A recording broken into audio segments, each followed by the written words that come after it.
for the next time some idiot tries to tell you the GOP is the party of business, I believe it was on CNN. It was fairly early in the morning. It was one of the news talk shows, and I was channel surfing, and I just heard some Republicans say, well, the Republican Party is better with business. They are the party of business, words to that effect, right? And, I hear this every weekend. It's like if you watch the Sunday shows, the politics shows, almost every weekend you're going to hear some Republicans say, yeah, we're the party of business. We know what's going on. Well, no, the Republicans are not the party of small business or of business in general. I mean, maybe they were when Dwight Eisenhower was president, when I was a little kid in the 1950s. But it has not been that way since the Reagan Revolution at all. I mean, first of all, the core of American business before Reagan was small and medium-sized companies. Yeah, there were some large companies, but, they mostly just did like national production stuff, General Motors making cars. We enforced the antitrust laws so aggressively, and this was all to protect small, local, and medium-sized local and businesses. We protected those businesses so aggressively with the antitrust laws that in the 1960s, when Kinney and Buster Brown Shoes wanted to merge, a combined company that would control a little more than 5%, a little less, than 5% of the total shoe market, the Supreme Court shot it down. That was the policy of America. But, now you've got 20% of the shoe market controlled by just one company, Nike, for example. Small and medium-sized companies built America, but in 1983, when Reagan ordered the DOJ, the FTC, and the SEC to stop enforcing the antitrust laws, dating back to 1891, like the Sherman Act, these giant corporations began a relentless campaign to destroy locally owned businesses. Also, education supports business. In the 1950s, Dwight Eisenhower was building schools, tens of thousands of them, all across America. From the earliest days of the Industrial Revolution, we were always very proud of the fact that America had one of the best educated workforces in the world. But in 2010, when a group of fossil fuel billionaires bankrolled the Tea Party and were looking for an issue to beat up Democrats with, they settled on Common Core. Common Core was a set of national standards for graduating from high school, basically, that were fairly high. But the Tea Party, well, actually, it started with Fox News and right-wing hate radio. They started to say, oh, Common Core is indoctrination. It's the new communist indoctrination of our children. And it ran day after day after day on Fox News, just like the whole critical race theory thing. That's the 2020 version. This was the 2010 version 10 years ago, that state after state, Republican-controlled state after state, did away with Common Core. And now they're trying to do away with their public schools altogether. Arizona was the first state to offer vouchers to attend religious schools or all-white, so-called private academies to any student in the state. Now, Texas, Florida, Kansas, and a dozen other Republican-run states are planning on doing the same. Unions made America and made American business rich. Dwight Eisenhower ran for re-election on supporting unions. But Reagan went after them with PATCO. Dwight Eisenhower created the Small Business Administration, the Department of Health, Education, and Welfare. Nixon created the Environmental Protection Agency. These were Republicans before Reagan. Post-Reagan, they hate all these agencies. I mean, back in 2004, this is another thing. Republicans keep business costs absurdly high. Back in 2004, Toyota announced they'd be opening a new facility in North America. 3 southern U.S. states offered them billions in tax advantages. But they ended up going to Canada. Why? Because the costs of healthcare are half in Canada what they are here, and healthcare is one of the major parts of the expenses of having employees. But here's the real kicker, the punchline. In fact, I probably should have put this at the beginning of the article instead of toward the end. Between 1933 and 2020, there were 14 American presidents, 7 Democratic and 7 Republican. Under those 7 Republican presidents, the economy grew at only 2.4%. Under those 7 Democratic presidents, the economy grew at 4.6%. 10 of the past 11 recessions began under Republican presidents. And although it looks like lifelong Republican Jerome Powell is trying to impose one on President Biden. Republicans have exploded the national debt. The only balanced budgets in the last 60 years came out of the Carter, Clinton, and Obama administrations. Bill Clinton left George W. Bush a $128 billion surplus after 4 consecutive years of budget surpluses. Bush immediately squandered it with a massive tax cut for billionaires and 2 illegal wars. President Biden just last year decreased federal spending by $550 billion and reduced the deficit by $1.4 trillion, the largest one-year deficit drop in American history, all while creating 5 times more jobs in 2 years than the last 3 Republican presidents combined. If not for the Reagan, Bush, and Trump tax cuts for billionaires and 2 wars George W. Bush lied us into, our national debt today would be 0 instead of over $30 trillion. Yet these guys have the gall to demand that Biden cut veterans programs, food stamps, public schools, student loan debt relief, the IRS, the EPA, green energy programs, funding for rail inspections, and make Trump's tax cuts for himself and his billionaire buddies permanent in exchange for not intentionally crashing the economy. You know, the simple reality is that Republicans have nothing more than hate and fear to sell. This is it. They've got no plan for the economy. They haven't had a plan for the economy since the election of Ronald Reagan that goes beyond deregulation for giant polluting corporations and tax cuts for billionaires. That's it. That's all they've got. And these policies, you know, are terrible for America. So they're replacing them now, you know, or they're trying to downplay them by, shifting our emphasis, saying, hey, look over here. You know, while our left hand is giving billionaire tax cuts, and letting coal companies dump more pollution into rivers to pollute downstream water supplies. With our right hand, we're doing something we think you'll like, at least you base Republican primary voters. You know, trashing public schools, removing hundreds of books from schools and libraries, saturating our towns and cities with weapons of war, banning women's access to reproductive health care, packing our courts with judges who'd be comfortable with the American Nazi movement, the Federalist Society, and the John Birch Society. So the next time some idiot tries to tell you that the Republican Party is the party of business, let them know the real facts. The only businesses that Republicans actually support are gun sellers, mega churches, corrupt defense contractors, and giant monopolies. And none of those are good for average Americans or locally owned businesses.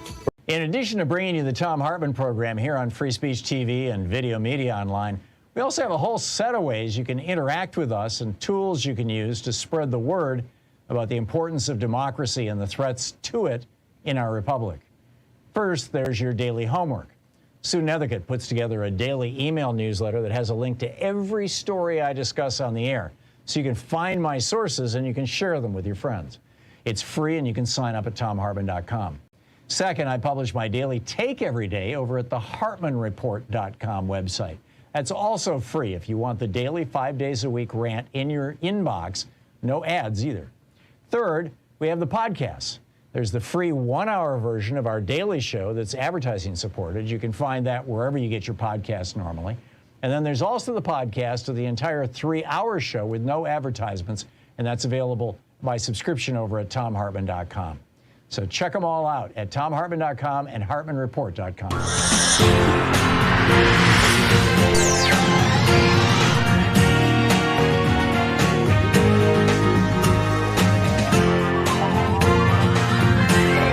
We say fight back!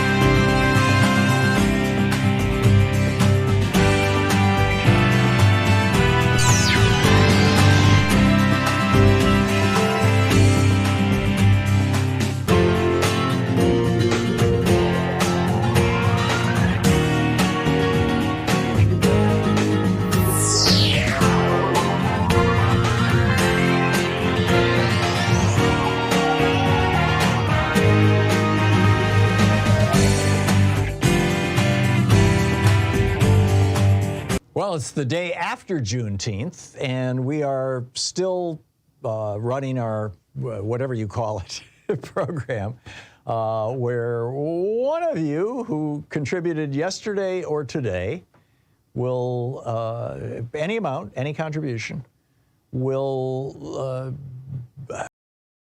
have the option of me recording your voicemail, if you'd like. You know, we'll be happy to do it, and we'll customize it for you.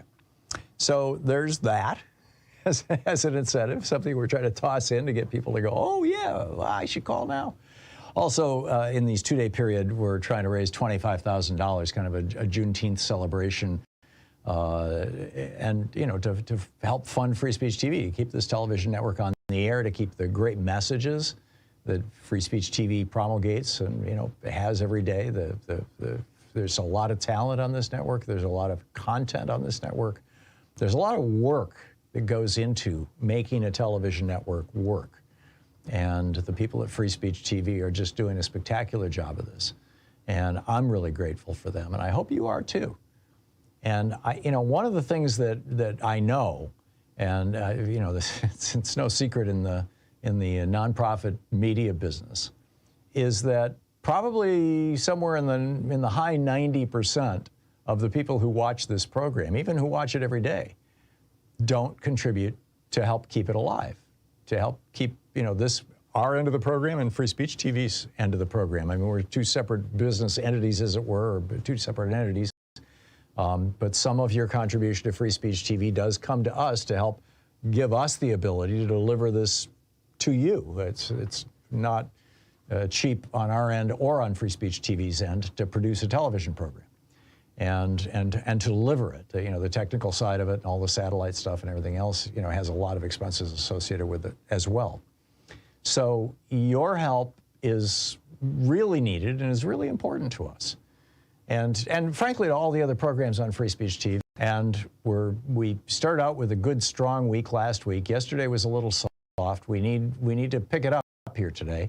And let's try to hit this $25,000 goal for the Juneteenth two-day celebration, as it were, the 19th and 20th of June. And then, you know, tomorrow will be the summer solstice. I don't know, maybe we can come up with something for that. But please call now, 877-378-8669. It's also your opportunity to share with Free Speech TV what programming you like, what programming you don't, what you'd like to see more of or less of, you know, where any suggestions you have. Particularly suggestions for ways to publicize Free Speech TV. One of the things that I've been, you know, encouraging management at Free Speech TV to do for 15 years now is to hire a public relations firm and get out there and start taking clips from individual shows and pushing them out to the media, saying, "Well, here's what Stephanie said today, and here's what was featured on Democracy Now! Today, and here's the crazy thing Hartmann had to say." And, you know, trying to get some buzz going in the larger media about what's going on at Free Speech TV to bring new eyeballs to the network. At the same time, there's all the technical work in the background. You know, they've been having some problems with Sling. They're getting those things fixed. A lot of important stuff, and all of it is funded with your help. You are the person who helps make this possible. So please call now and make your contribution to Free Speech TV. With a $20 gift, you have your choice of a couple of goodies. One is the Proud Student of Thom Hartmann University bumper sticker. Another is the Free Speech TV clear sticker, you know, a cling sticker for glass windows and cars and things. Another, the third choice would be the Free Speech TV Pride Cool Seat. Keep your drinks cool in a cool seat that's got a really nice rainbow and a Free Speech TV logo on it. Those are the $20 level. You get your choice and pick one. At a $50 gift, there's the Summer of Solidarity tote bag, a nice canvas tote bag that multi-purpose. With a $75 gift, you have your choice of the Free Speech TV baseball cap or the official Thom Hartmann program mug with both the Free Speech TV logo and the Thom Hartmann program logo on it. With a $100 gift, Free Speech TV will make a donation to the Black Trans Advocacy Coalition, a noble and worthy charity. With a $120 gift, you have your choice of a Free Speech TV t-shirt or my brand new book, The Hidden History of American Democracy, which I think you'll find absolutely fascinating. And with a $240 gift, there is the virtual meet and greet where we all get together on Zoom and hang out, and you can pretty much ask me anything, and it's not recorded, it's all off the record. And with a $1,000 gift, there's the in-person meet and greet where we just, you come to Portland and hang out with us, and we're going to put one of these things together this summer here. Louise is working on it, and so we'll have an announcement of that hopefully soon. So those are the gifts, but and also yesterday and today only, anyone who donates any amount has a chance of having me record your voicemail. So another incentive. But the main thing is let's support this network. Let's keep this going. Let's keep the momentum going that we have so far. Like I said, we're down a little yesterday. We need to pick this up. So please call now, 877-378-8669. Help us hit that 25,000. Thom Hartmann program. Hey, what an amazing day. Kevin McCarthy just told Manu Raju, the NBC reporter, that he thinks Donald Trump's going to prison. Amazing. By the way, this is what I think that everybody is completely misunderstanding what Donald Trump is doing and doesn't understand the significance of his interview with Fox News. And I will share my thoughts on that with you in just a moment. We've got an awful lot to talk about today. I want to get into that. Also, is it time for big business to sit down and shut up? Will Donald Trump say things that could lead to his conviction only because his get-out-of-jail card is to be reelected, or to have a favorable juror? And when that doesn't work, will he play the old man defense? We'll get to that in a moment. Also, did the Department of Justice delay that was outed by the Washington Post yesterday, did this inflict irreparable injury on the people of the United States, the rule of law, and the Constitution? We'll talk about those issues in the first hour of the program today. In the second hour of our program, no guests, by the way, today, just you and me. In the second hour of our program, did Mark Meadows remove thousands of pages of classified documents too? And was he the ringleader for overturning the 2022 election, or the 2020 election, excuse me? And if so, will he be held to account, or is he going to flip on Trump? What's going on here with Mark Meadows? Also in the second hour, do the red states have a plan to create their own pre-1960s nation? Is the Confederacy rising again? And a Pigeon Alert, has the planet Zenu sent terrifying mutant pigeons that walk like humans to Earth? Stay tuned. In the third hour of our program, is Jim Jordan's doublespeak a push to fight against disinformation? Is this going to work? He's actually he's fighting against the groups that are trying to out disinformation.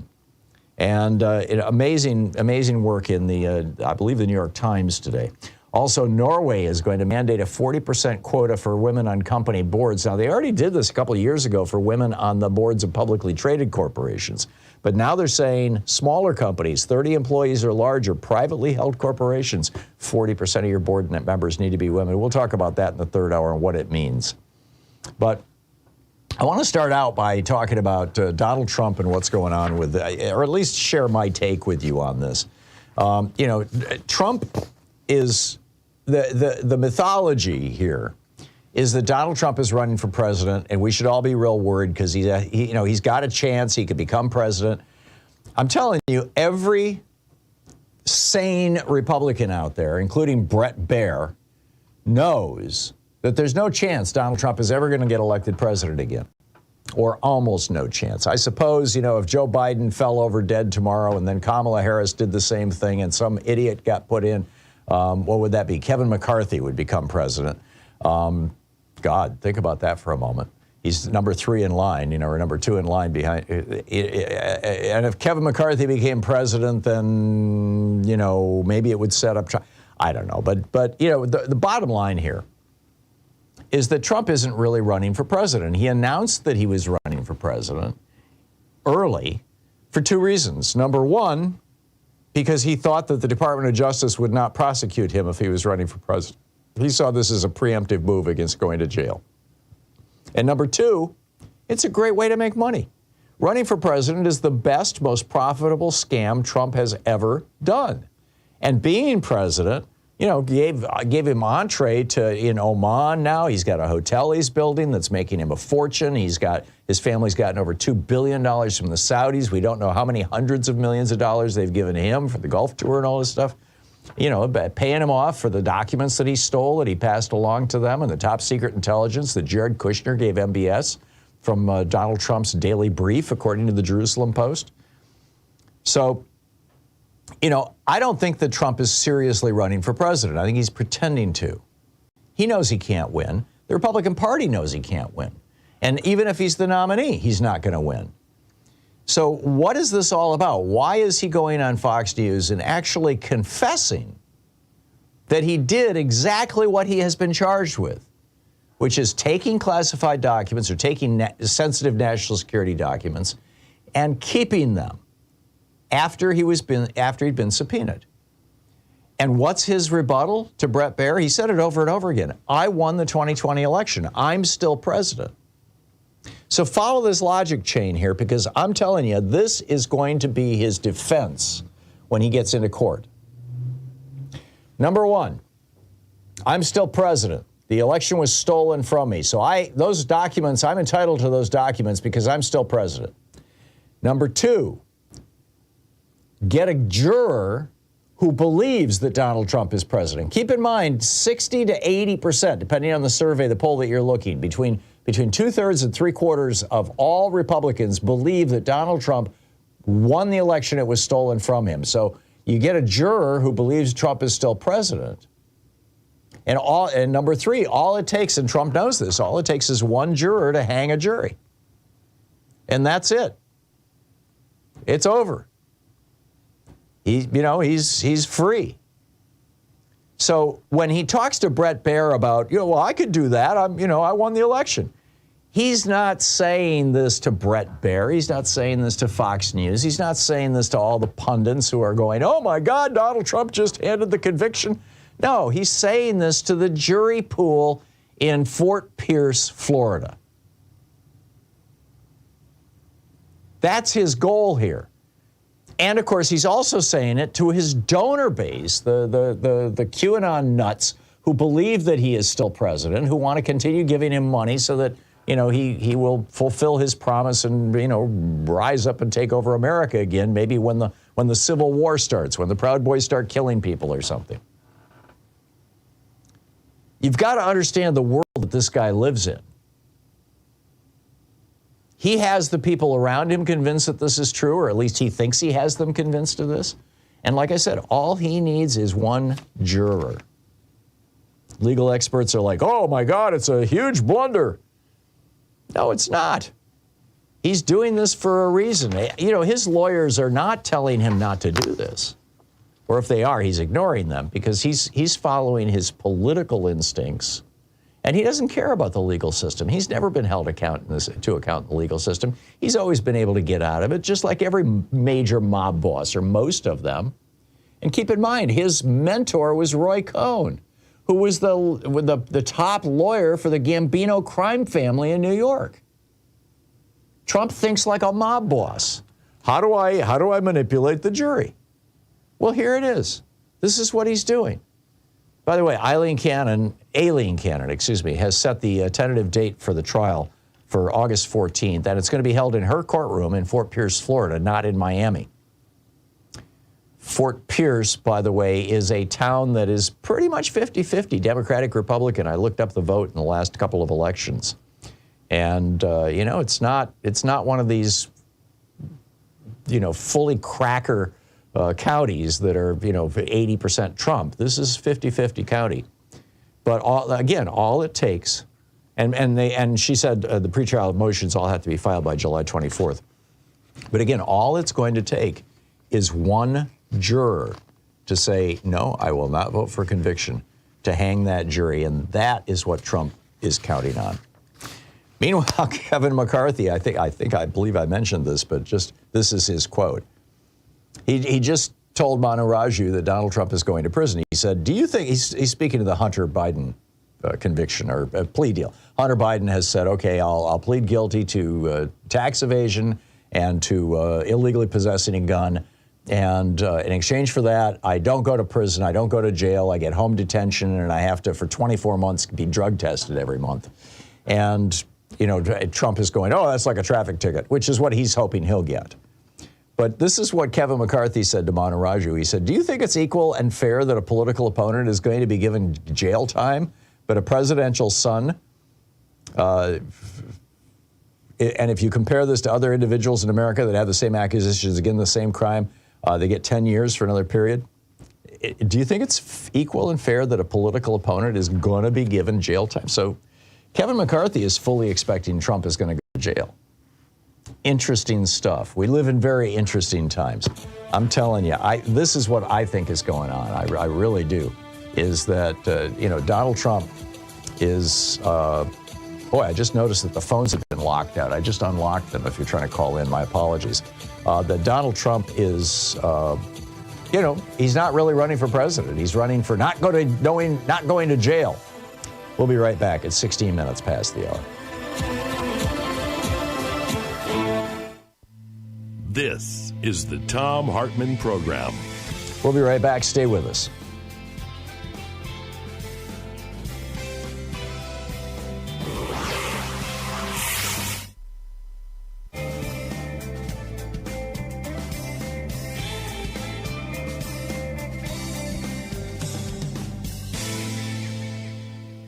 And welcome back, 16 minutes past the hour. And, I see Maverick is here. Oh, Joyce just stepped on him. Joyce, hop out. I'll put Maverick on the air. Thank you. Hey, Maverick, what's on your mind today? Hey, Tom. Good morning. You know, I figured out why Matt Gaetz is so angry. Why is that? Thanks for playing along. Because he didn't have a girlfriend in high school until he was 30 years old. Oh, bump. Yeah. Yeah. All right, Tom. So the reason I'm calling today, I'm going to make a prediction for who's going to be president in 2023-28. Are you ready? Okay. It's Gavin Newsom. Yeah, in 2020. He has been on 2028. Yeah, I agree.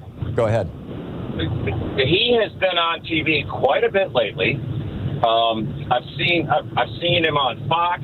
He absolutely embarrassed Sean Hannity. I have to admit, I was just gleeful watching and rewatching Hannity look like a moron compared to Gavin Newsom. Gavin's got everything it takes.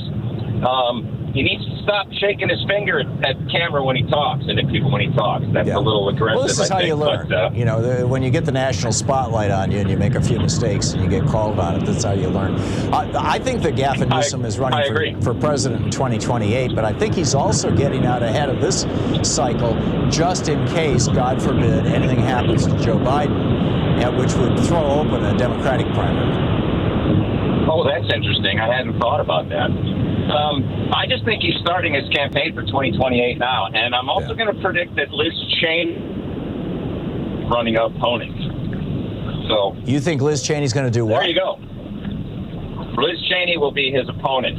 She'll be running on the Republican ticket. That wouldn't surprise me either. If you know, because she will emerge out of the post-Trump. After Trump goes down in flames. Yeah, she's still got integrity, and she's still got her own self-respect, and I believe the respect of true conservatives. Well, she's got the old Bush establishment behind her, and that's not nothing. I mean, that's substantial. She's got the Romney wing of the Republican Party, and they've been quiet. Yeah, that's true. But they're real and they're powerful. Yeah, I agree. All right, Tom. Well, anyway, I'm glad you got your phones unlocked, and thanks for taking my call, and have a terrific week. Okay, thanks a lot. Good talking to you. Dennis in Aptos, California. Hey, Dennis, I have only about 40 seconds here. You got a quick one? Well, I want to say that I want to give Bear at least a little bit of credit for not just throwing softballs at Trump. Yeah. He did kind of ask him some hard questions. About your juror, I think that's possibly there could be one or two that are going to hang it. But I don't think this is the only indictment that Trump's going to be facing. Agreed. I think the insurrection's coming next. But I think it's the only documents indictment he's going to face. And so he's trying to blow that one up. I mean, he'll do the same thing with each one of them. He'll figure out some way that he can convince a juror to hang the jury. Yeah. Don't you think? Go Giants, too. Yeah, there you go. Hey, Dennis, thank you for fitting that in that short period of time. I truly appreciate it. You're a great caller. Thank you. And with that, brief one, feel free to take a second call this week. We'll be back. It is 20 minutes past the hour.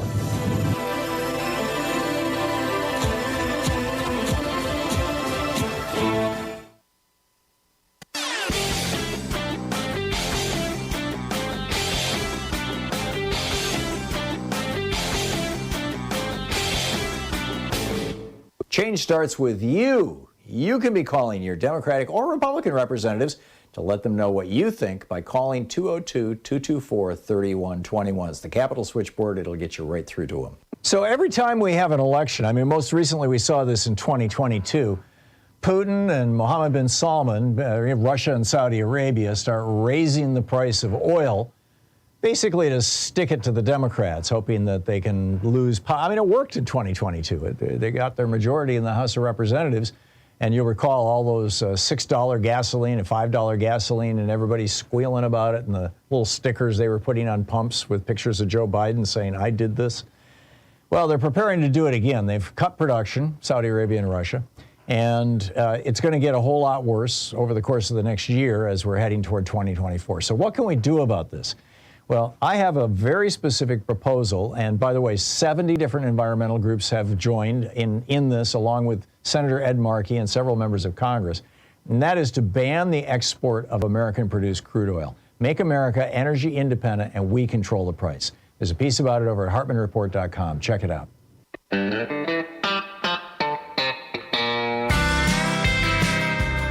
Welcome back. So my op-ed today over at HartmannReport.com is titled, Is It Time for Big Business to Sit Down and Shut Up?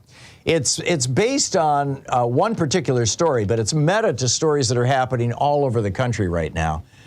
And it kind of builds on an op-ed that I wrote last year, and back in December of last year, suggesting that our federal government should buy out the three biggest American oil companies. It would cost about 1/3 of what the Trump tax cuts cost the nation, and run them for the benefit of America. If we bought these oil companies, we could stop them from funding climate denial. We could stop them from funding toxic Republican politicians. I mean, there's a bunch of stuff that we could do, and we could force them to clean up their act, stop the methane leaks, stuff like that. Well, no members of Congress or the administration so far have taken my suggestions seriously yet. But the people of Maine have a very similar idea, and they're moving forward with it. 97% of the electric power in Maine is provided by two for-profit corporations, Versant and Central Maine Power, CMP. And these two companies aren't even keeping their profits here in the United States. Versant is it's owned by Enmax, which is based in Calgary, Canada. And CMP is owned by Iberdrola SA, which is a Spanish company whose largest investor is the Qatari Investment Authority. So the profits aren't even staying in America, much less in Maine. So this citizen activist group called Our Power has got on the ballot, they've got a ballot initiative out there, that the state will buy out these two for-profit electricity providers, buy all their assets and their lines and everything, and then run the company purely for the benefit of Maine residents. Now, this has been done many times before. For example, in 1998, the state of New York's legislature created a nonprofit called the Long Island Power Authority to provide electricity to Long Island because the for-profit companies that were doing so were just doing a terrible, terrible job. And it now serves over 1 million people, and the rates, when they dropped the for-profit status and went to nonprofit, the rates dropped 20%. Why? Because they no longer have to set aside money to give profits as dividends to shareholders, to stockholders, and they no longer have to pay their CEOs tens of millions of dollars. Winter Park, Florida, same thing. The residents of Winter Park, Florida, were sick and tired of being screwed by a for-profit electric utility, and so they voted to take it over. They bought it out, and they run it now, and they have been saving a pile of money. And not only that, the extra money, and this is, you know, like in California, PG&E has been charged with manslaughter, with murder, essentially, for you know, not spending money to bury their power lines. And so they, you know, above ground power lines get hit by storms and they cause wildfires that killed all those people. You know, in that town, Paradise, I believe was the name of the town, where some 80 people died, and it was caused by apparently caused by PG&E power lines going down. If they had buried those power lines, it wouldn't have happened. Well, that's what Winter Park, Florida has done. And so all the towns around them, when a tornado goes through, or a hurricane goes through Florida, all the towns around them lose electricity. Winter Parks, their power stays on because they buried all their lines instead of taking that money and giving it to shareholders and CEOs. So the people of Maine want to do this, but Versant and CMP have already dumped $18 million into a massive advertising carpet bombing campaign. They're outspending Our Power, this local good government group, 18-1, 17-1. And, you know, this, in all probability, what's going to happen is the same thing that I've told you about before that happened here in Washington State, right across the river from me, back a couple of years ago, in 2020, I believe it was, when Jay Inslee, the governor, got a ballot initiative for a carbon tax on the ballot. It was very popular until the fossil fuel companies came in and just poured millions and millions of dollars into advertising. You couldn't watch any television program without seeing an ad telling you how dangerous it was to vote for proposition whatever it was. And it went down in flames. And that's probably what's going to happen in Maine. I mean, I don't know. I hope not. But we should stop this. Corporations shouldn't be allowed to do this. They're able to do this because of a Supreme Court decision, First National Bank versus Bellotti back in '78, that was written by Powell himself. You know, Powell memo fame, and Lewis Powell. And so, frankly, I think we need to reverse this. Congress needs to get into the act and say to corporations, no, you cannot interfere in the political will of we the people. You're listening to the Thom Hartmann Program. Call 202-808-9925. And if you do, we will dissolve your damn corporation and let other corporations that are willing to behave ethically pick up the pieces.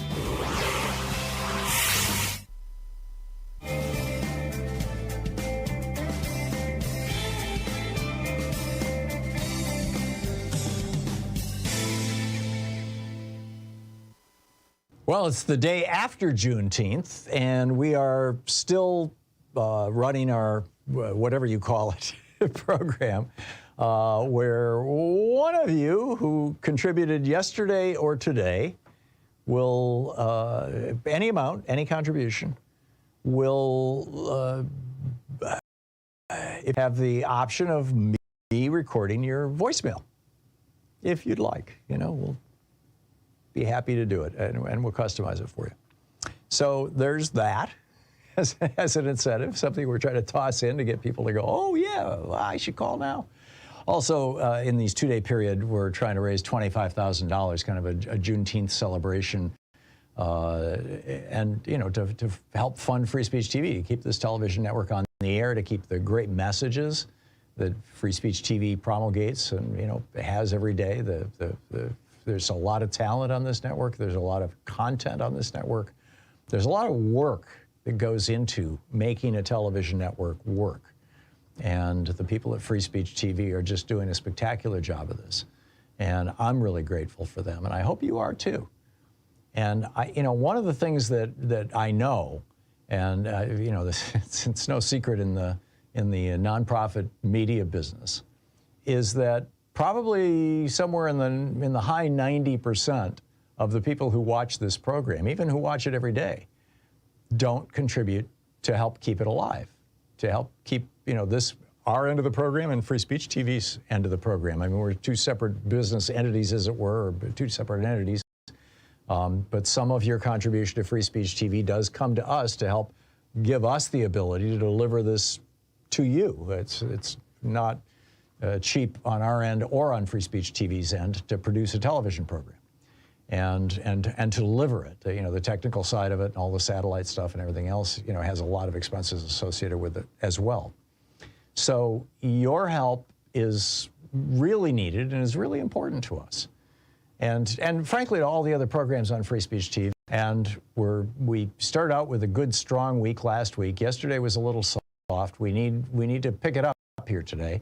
And let's try to hit this $25,000 goal for the Juneteenth two-day celebration, as it were, the 19th and 20th of June. And then, you know, tomorrow will be the summer solstice. I don't maybe we can come up with something for that. But please call now, 877-378-8669. It's also your opportunity to share with Free Speech TV what programming you like, what programming you don't, what you'd like to see more of or less of, you know, where any suggestions you have, particularly suggestions for ways to publicize Free Speech TV. One of the things that I've been, you know, encouraging management at Free Speech TV to do for 15 years now is to hire a public relations firm and get out there and start taking clips from individual shows and pushing them out to the media, saying, "Well, here's what Stephanie said today, and here's what was featured on Democracy Now! Today, and here's the crazy thing Hartmann had to say," and you know, trying to get some buzz going in the larger media about what's going on at Free Speech TV to bring new eyeballs to the network. At the same time, there's all the technical work in the background. You know, they've been having some problems with Sling. They're getting those things fixed. A lot of important stuff, and all of it is funded with your help. You are the person who helps make this possible. So please call now and make your contribution to Free Speech TV. With a $20 gift, you have your choice of a couple of goodies. One is the Proud Student of Thom Hartmann University bumper sticker. Another is the Free Speech TV clear sticker, you know, a cling sticker for glass windows and cars and things. Another, the third choice would be the Free Speech TV Pride Cool Seat. Keep your drinks cool in a cool seat that's got a really nice rainbow and a Free Speech TV logo on it. Those are the $20 level. You get your choice and pick one. At a $50 gift, there's the Summer of Solidarity tote bag, a nice canvas tote bag that multi-purpose. With a $75 gift, you have your choice of the Free Speech TV baseball cap or the official Thom Hartmann program mug with both the Free Speech TV logo and the Thom Hartmann program logo on it.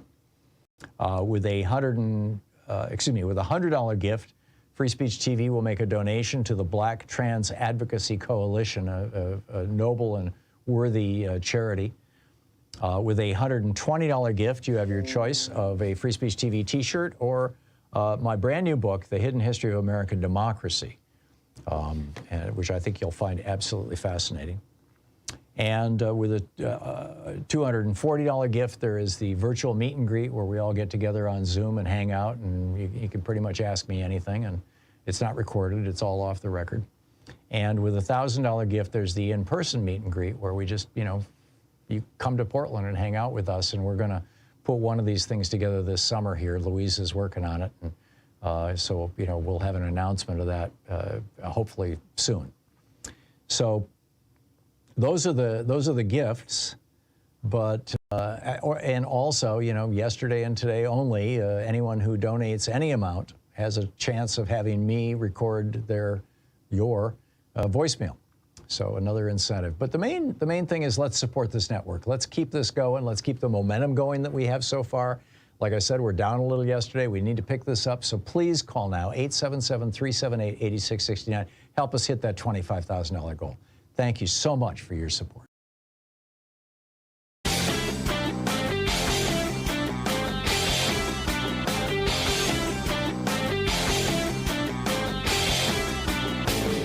Did you know that every weekday we send out an email before the show giving you all the topics coming up so you can be fully informed and ready to interact with our program? Or that after the show we send out Sue's Stack, a list of every topic I've discussed along with clickable hot links to every source of information I've shared with you on the air? It's all completely free and available over at thom.tv, THOM.tv. Check it out.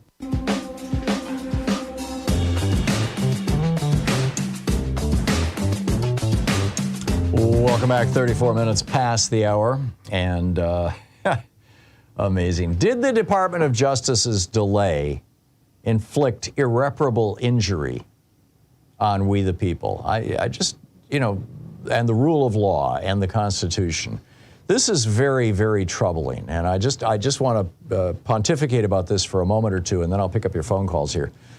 The Washington Post or the New York Times yesterday published this, in-depth piece about how the Justice Department procrastinated for over a year until finally it was.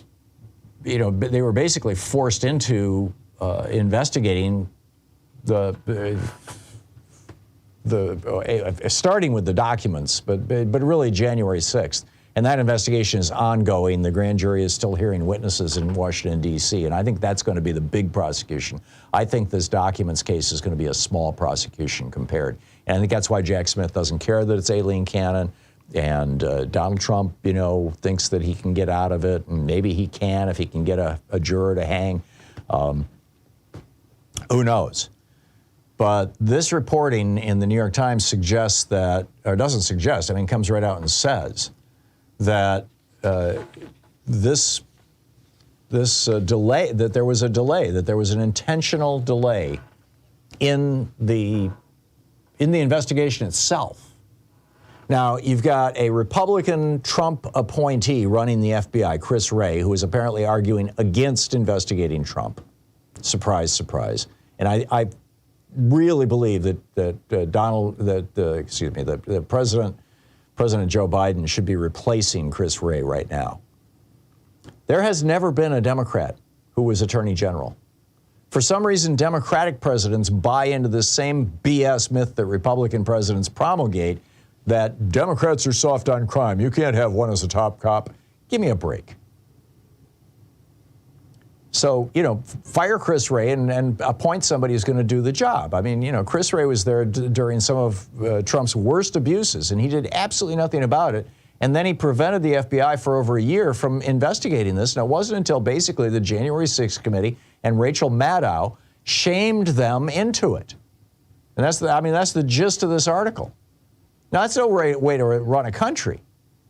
And then to compound that, to look at what we lost as a result of that. If they had begun the investigations and prosecution of Donald Trump the day he left office, on January 21st, the day after he left office, January 21st, 2021, 2.5 years ago, if they had begun it then, by the end of the end of 2021, they certainly would have had enough to throw his ass in jail, to prosecute him.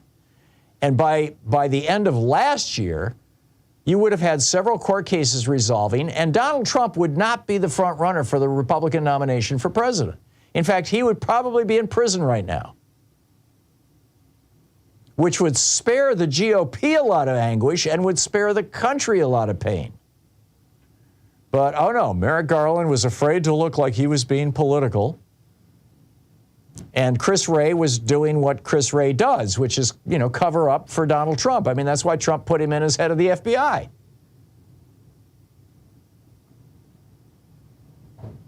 So I think this is an abomination that it has taken so long. Yes, it's wonderful. Jack Smith is doing a great job. He's ripping right along. And I remember people calling during that first year and a half. People would call up and go, "Oh, the Justice Department and Merrick Garland, and they're not doing anything." And I'd say, "Oh no, I think that in the background they've got to get an airtight case. They've got to keep it secret." I was wrong. We were conned by Merrick Garland and Chris Wray. And frankly, I think somebody should pay for that at the Justice Department. I think that there should be accountability. You don't let criminals, especially criminals that try to overthrow your damn country, get away with it for a year and a half and hope you can let them get away with it forever and only get stopped by a couple of brave members of the House of Representatives, which couldn't happen today because Republicans won the election because there was no prosecution of Trump. You don't let it get stopped, which only got going because of a couple of brave members of Congress said, no, we're going to look into this. And the Rachel Maddow show, Rachel and her producers looked into it. and Dana Nessel, the Attorney General of Michigan, and the Governor, Gretchen Whitmer of Michigan, came out and said, we found criminal activity, in our opinion, with these fake electors. We're going to turn this over to the FBI and the Department of Justice. And they did. And what did the FBI and Department of Justice do? Nothing for a year. Dana Nessel and Governor Whitmer have taken that case back, and they're prosecuting it in Michigan. Or at least we assume they are. But this is just so wrong. So, anyhow, let's pick up your calls and see what's on your mind today. Morris in Long Beach, California. Hey, Morris, what's up? Hey, what's going on, Professor? Check this out. Remember when Hillary was running against Donald Trump in 2016, and Comey came out with that comment that, well, Hillary's being investigated, right? Yeah. And then they later cleaned it up, and, okay, well, that cost her, that kind of kneecapped That dropped her 3 points in the polls in a week. You know more than me, okay? Now, that was just an allegation. Now, your boy Trump, he's facing indictments, major difference in indictment from an allegation, and a number of those indictments. And he doesn't have his bullhorn anymore. Fox News, what was the win underneath his sail? He doesn't have that anymore. So, and we know about the guy. We didn't know about him in 2016. So I don't think he's going to be what he was in this next election. Not a chance. I don't think he's going to make it. Now, and then your boy Christie, here's what I think can happen. Christie can take him out, play Republican, play Nazi, and then in the general election, move to the left. You know, like they do in Europe. They got European conservatives who believe in health care. Yeah. European conservatives believe in public. Move to the left like that. And you were talking about corporations. Let me tell you this, Tom. You want to talk about a straight-up badass corporation? Cargill and Macmillan. I know you know about them. These guys are responsible for famine in Africa. For the loss of private farm. Yeah. The loss of private farm. The giant food company you're talking. Yeah. The poisoning of the foods. The poisoning of the foods. Okay? They control the food world supply. Okay, these guys are badasses, Tom. As a matter of fact, in my opinion, I would deal with getting rid of them. You say how eliminating these corporations. I would deal with getting rid of them before I would deal with Shell or Chevron, or even the tax that Bernie Sanders wants to put on the Wall Street, which is pretty cool. You deal with these people first. I saw some video and did some studies on these guys. They go back 100-something years. They're dangerous. They're 70. People can't grow their foods anymore. We got famine around the world because of the impact of this particular corporation. We know about the fossil fuel folks, but we don't know about these guys. Tom, you got to check them out because nobody's going to be able to articulate it like you. It's called Cargill and Macmillan, and one day I look for you to talk about them. Yeah, and there's another company, ADM, too, that was prosecuted back in the 80s for antitrust violations because they were cornering the vitamin C market and the high fructose corn syrup market. You ought to see the mark. You ought to see the markets these guys have cornered. You would not believe it. Yeah. I'm familiar with Cargill and you know what they've been doing around the world. Excellent points, Morris. Thank you very much for making them.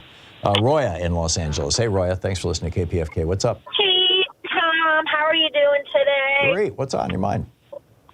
I just wanted to call because I'm like so bummed out that this somehow this Eileen, whatever her name, Cannon, got assigned to Trump's case. Now it's moving from Miami to freaking whatever Fort Pierce, and I was hoping in Miami we had a shot, but now I'm starting to get nervous with the jury selection. And you said she takes one, and that Christopher Wray, I can't trust him. Who knows if he throws a monkey wrench? I don't know. I just with Merrick Garland, everyone's so corrupt. I don't know. It's just it's bumming me out every day. This guy's dodging bullets. I don't get it. Teflon. Yeah, no, it's a problem, Roya. It's very much a problem, and it's the reason why we need more good progressive politicians involved in politics, and why more of us need to be involved in politics. Yeah. But yeah, I mean, Chris Wray was head of the FBI back in the weeks before January 6th. He knew January 6th was coming. The FBI was monitoring that. Yeah. He not only did nothing, he actively he had to have actively impeded the federal government from doing anything. I mean, how can you sit on the knowledge that there's a conspiracy to murder the vice president happening in your own town? They built a gallows outside the Congress. The fact that he knew and that he just looked the other way, that's what worries me, that this whole crap going down in Florida is going to be a sham. I don't know. I just get nervous because there's too too many cooks in the kitchen right now that are like plotting and, you know. Yep. So we got to monitor this. I get it. Yeah. And, you know, an activated populace and a free press are what preserve democracy. Yeah. Roya, thank you very much for the call and for listening to part of our free press here, KPFK, Great Pacifica Station in Los Angeles. We'll be back. It's 15 minutes before the hour. We'll be in a few seconds. Stay with us. You're listening to Thom Hartmann. Visit thomhartmann.com for audio and video archive. Defending America from the weapons of mass deception. I'll be back with your calls in just a moment.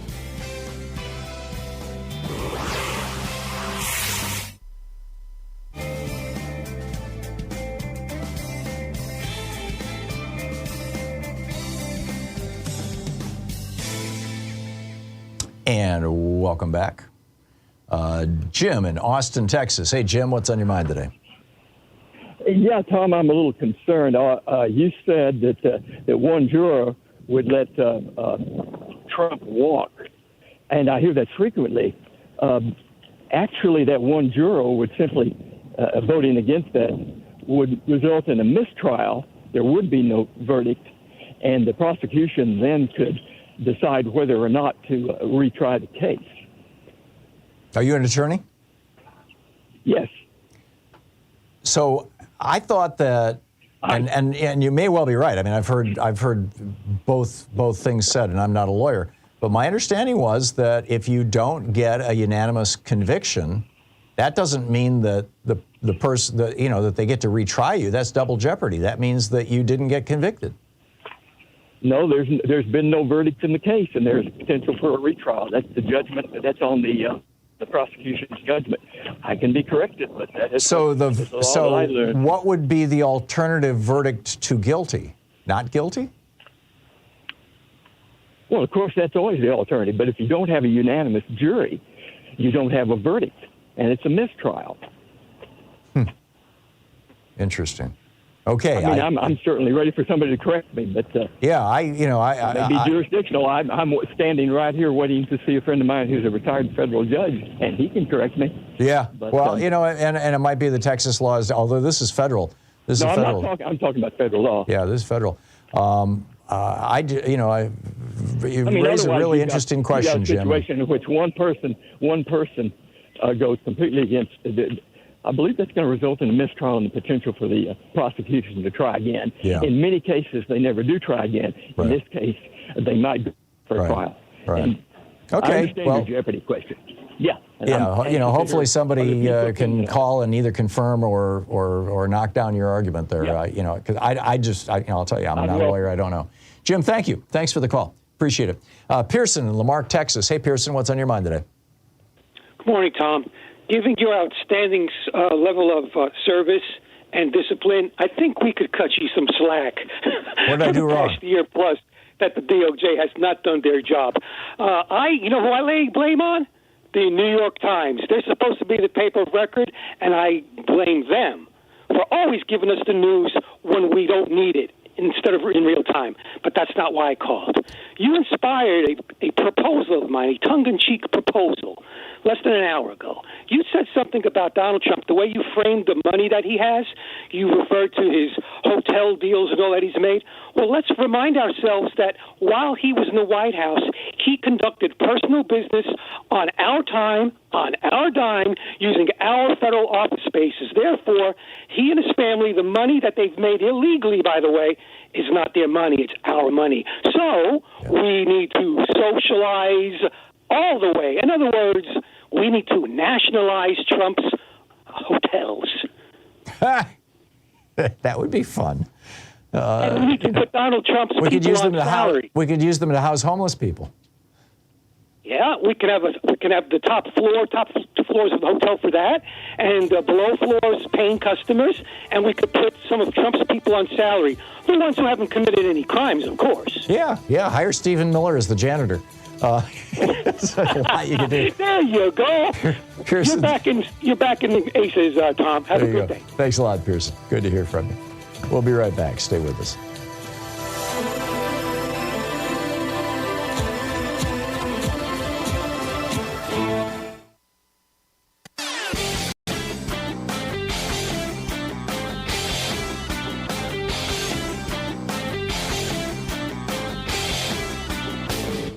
Help support progressive radio. If you're listening to us on a commercial station, call their advertisers and let them know you're listening. If you're listening to us on Pacifica, or one of our many nonprofit stations, please support them when they do their fundraising drives. Thanks for supporting Progressive Talk Radio, and tag you're it. Back in 2010, when Viktor Orban took over the Fidesz party in Hungary, that party was sort of like the Republican Party. It was just a conventional conservative European political party. And he has turned it into a neo-fascist powerhouse. He pushed through he altered the nation's constitution to push through what we would call gerrymandering and voter suppression so that his party will always win. He campaigned on building a wall. Build a wall was literally one of his campaign slogans, and he did build a wall across the southern border of Hungary to keep out Syrian refugees who were fleeing the violence when Russia was bombing that country. His other two campaign slogans were, and I quote, "Restore Christian purity and make Hungary great again." Seriously, back in 2010, 6 years before Trump. There's an amazing backstory about how Viktor Orban is being cloned, essentially, in the GOP. You can find the article over at hartmannreport.com. Check it out.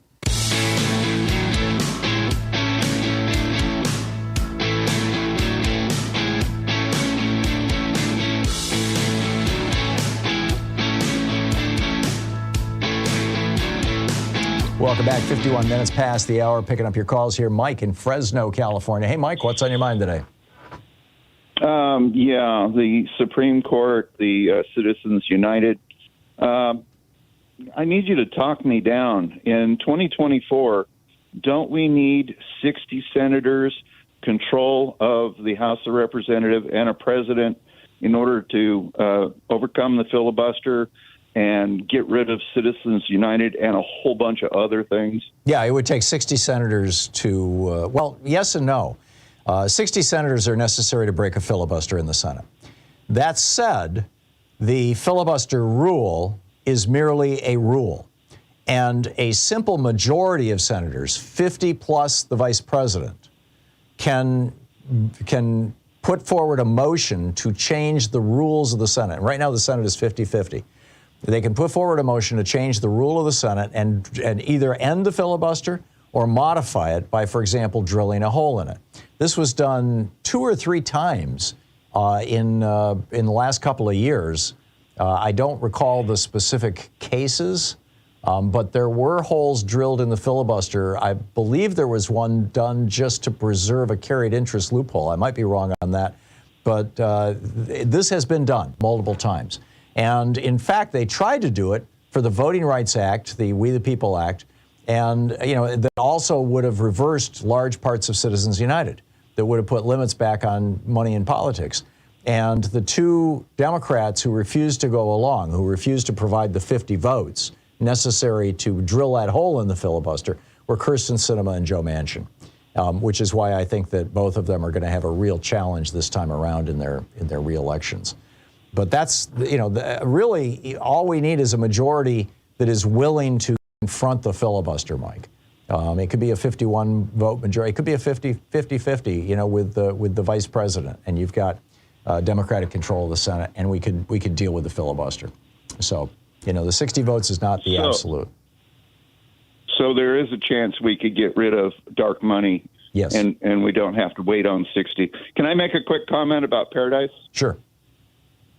I retired from the second largest utility company, and those 220,000 volt power lines, those things can't be undergrounded. They're just too high a voltage.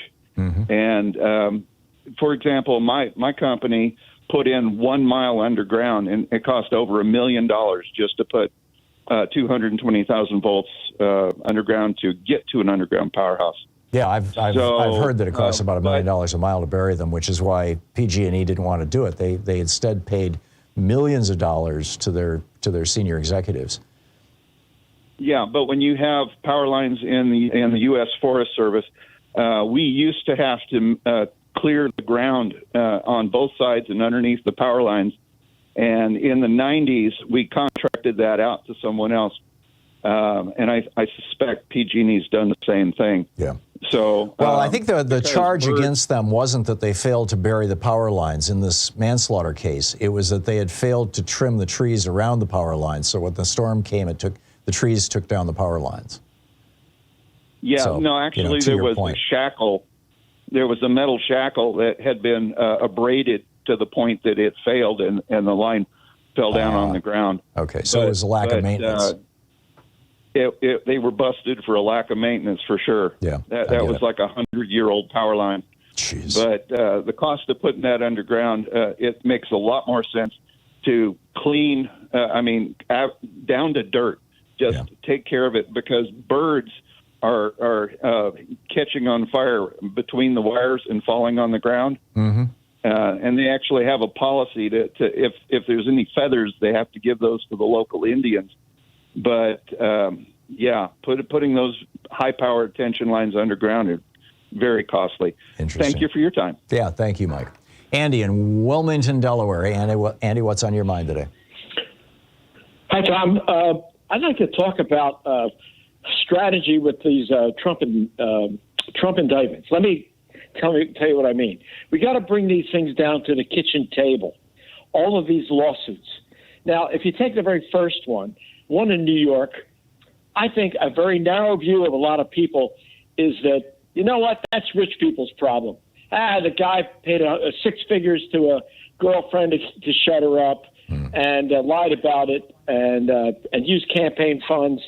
That people's eyes start to glaze over and they don't care. Yeah. Let me tell you about the Trump documents, and that's why I think some of the details of these documents, what generally they were, need to get out. And for example, troop deployment, location of nuclear weapons, basically wherever we have our defense stuff, our defense personnel.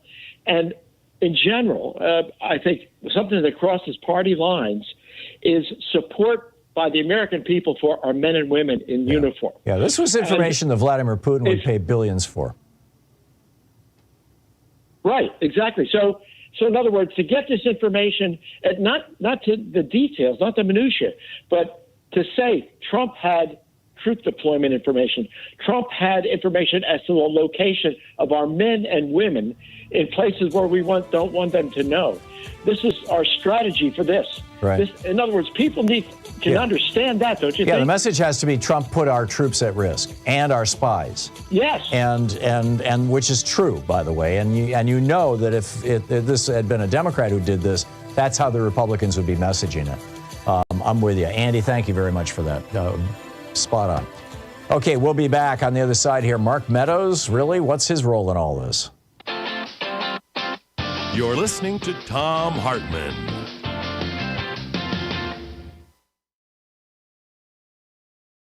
In addition to bringing you the Thom Hartmann program here on Free Speech TV and Video Media Online, we also have a whole set of ways you can interact with us and tools you can use to spread the word about the importance of democracy and the threats to it in our republic. First, there's your daily homework. Sue Nethercutt puts together a daily email newsletter that has a link to every story I discuss on the air, so you can find my sources and you can share them with your friends. It's free and you can sign up at thomhartmann.com. Second, I publish my daily take every day over at the hartmannreport.com website.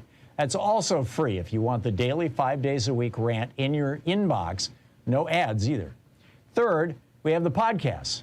There's the free 1-hour version of our daily show that's advertising supported. You can find that wherever you get your podcasts normally. And then there's also the podcast of the entire 3-hour show with no advertisements, and that's available by subscription over at thomhartmann.com. So check them all out at thomhartmann.com and hartmannreport.com.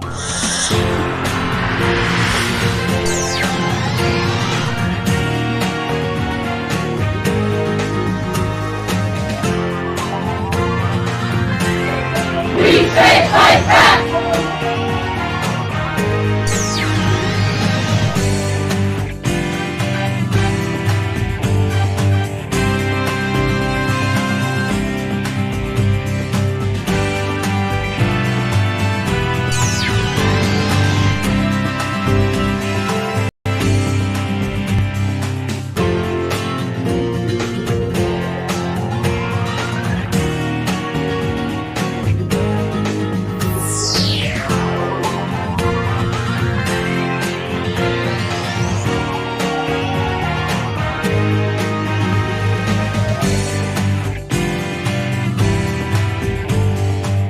Well, it's the day after Juneteenth, and we are still running our, whatever you call it, program, where one of you who contributed yesterday or today will, any amount, any contribution, will have the option of me recording your voicemail, if you'd like. You know, we'll be happy to do it, and we'll customize it for you. So there's that as an incentive, something we're trying to toss in to get people to go, oh yeah, well, I should call now. Also, in these two-day period, we're trying to raise $25,000, kind of a Juneteenth celebration, and, you know, to help fund Free Speech TV, to keep this television network on the air, to keep the great messages that Free Speech TV promulgates and, you know, has every day. There's a lot of talent on this network. There's a lot of content on this network. There's a lot of work that goes into making a television network work. And the people at Free Speech TV are just doing a spectacular job of this. And I'm really grateful for them, and I hope you are too.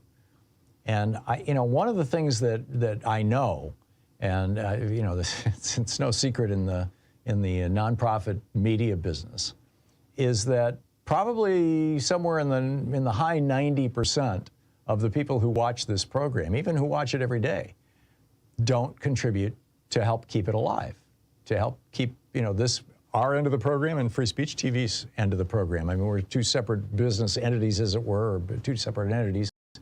But some of your contribution to Free Speech TV does come to us to help give us the ability to deliver this to you. It's not cheap on our end or on Free Speech TV's end to produce a television program and to deliver it. You know, the technical side of it and all the satellite stuff and everything else, you know, has a lot of expenses associated with it as well. So your help is really needed and is really important to us.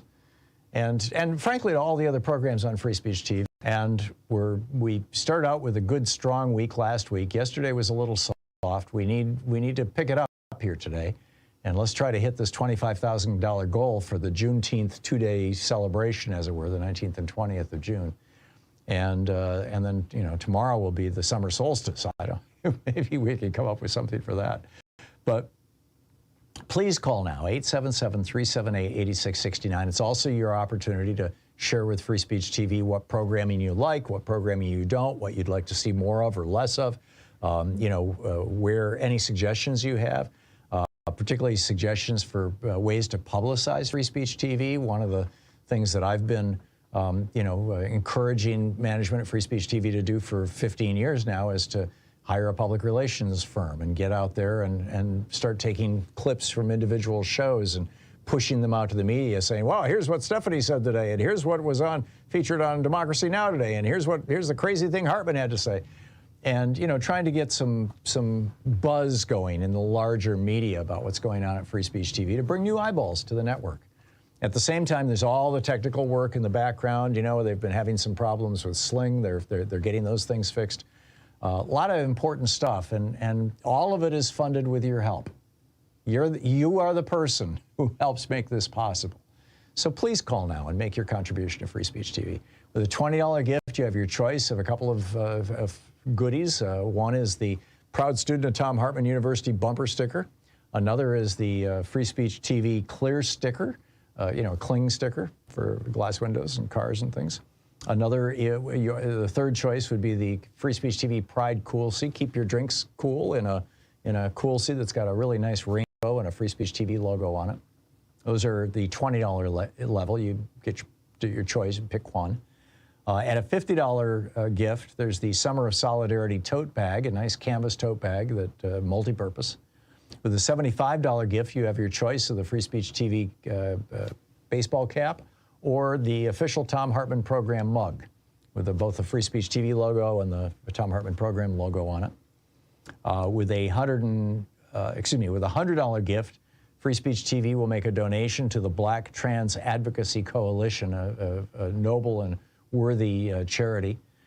With a $120 gift, you have your choice of a Free Speech TV t-shirt or my brand new book, The Hidden History of American Democracy, which I think you'll find absolutely fascinating.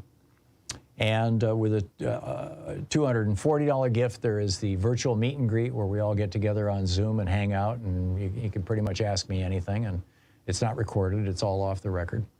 And with a $1,000 gift, there's the in-person meet and greet where we just, you come to Portland and hang out with us, and we're gonna put one of these things together this summer here. Louise is working on it, and so, we'll have an announcement of that hopefully soon. So those are the gifts, but and also, yesterday and today only, anyone who donates any amount has a chance of having me record your voicemail. So another incentive. But the main thing is, let's support this network. Let's keep this going. Let's keep the momentum going that we have so far. Like I said, we're down a little yesterday. We need to pick this up. So please call now, 877-378-8669. Help us hit that $25,000 goal. Thank you so much for your support.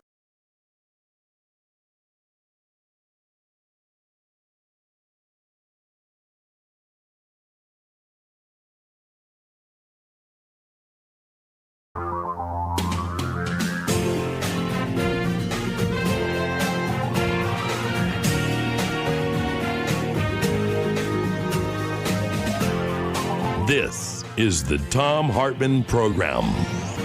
Welcome to the second hour of our program. The submersible company is holding a press conference basically saying that we don't know where this thing is, and the Coast Guard's looking for it.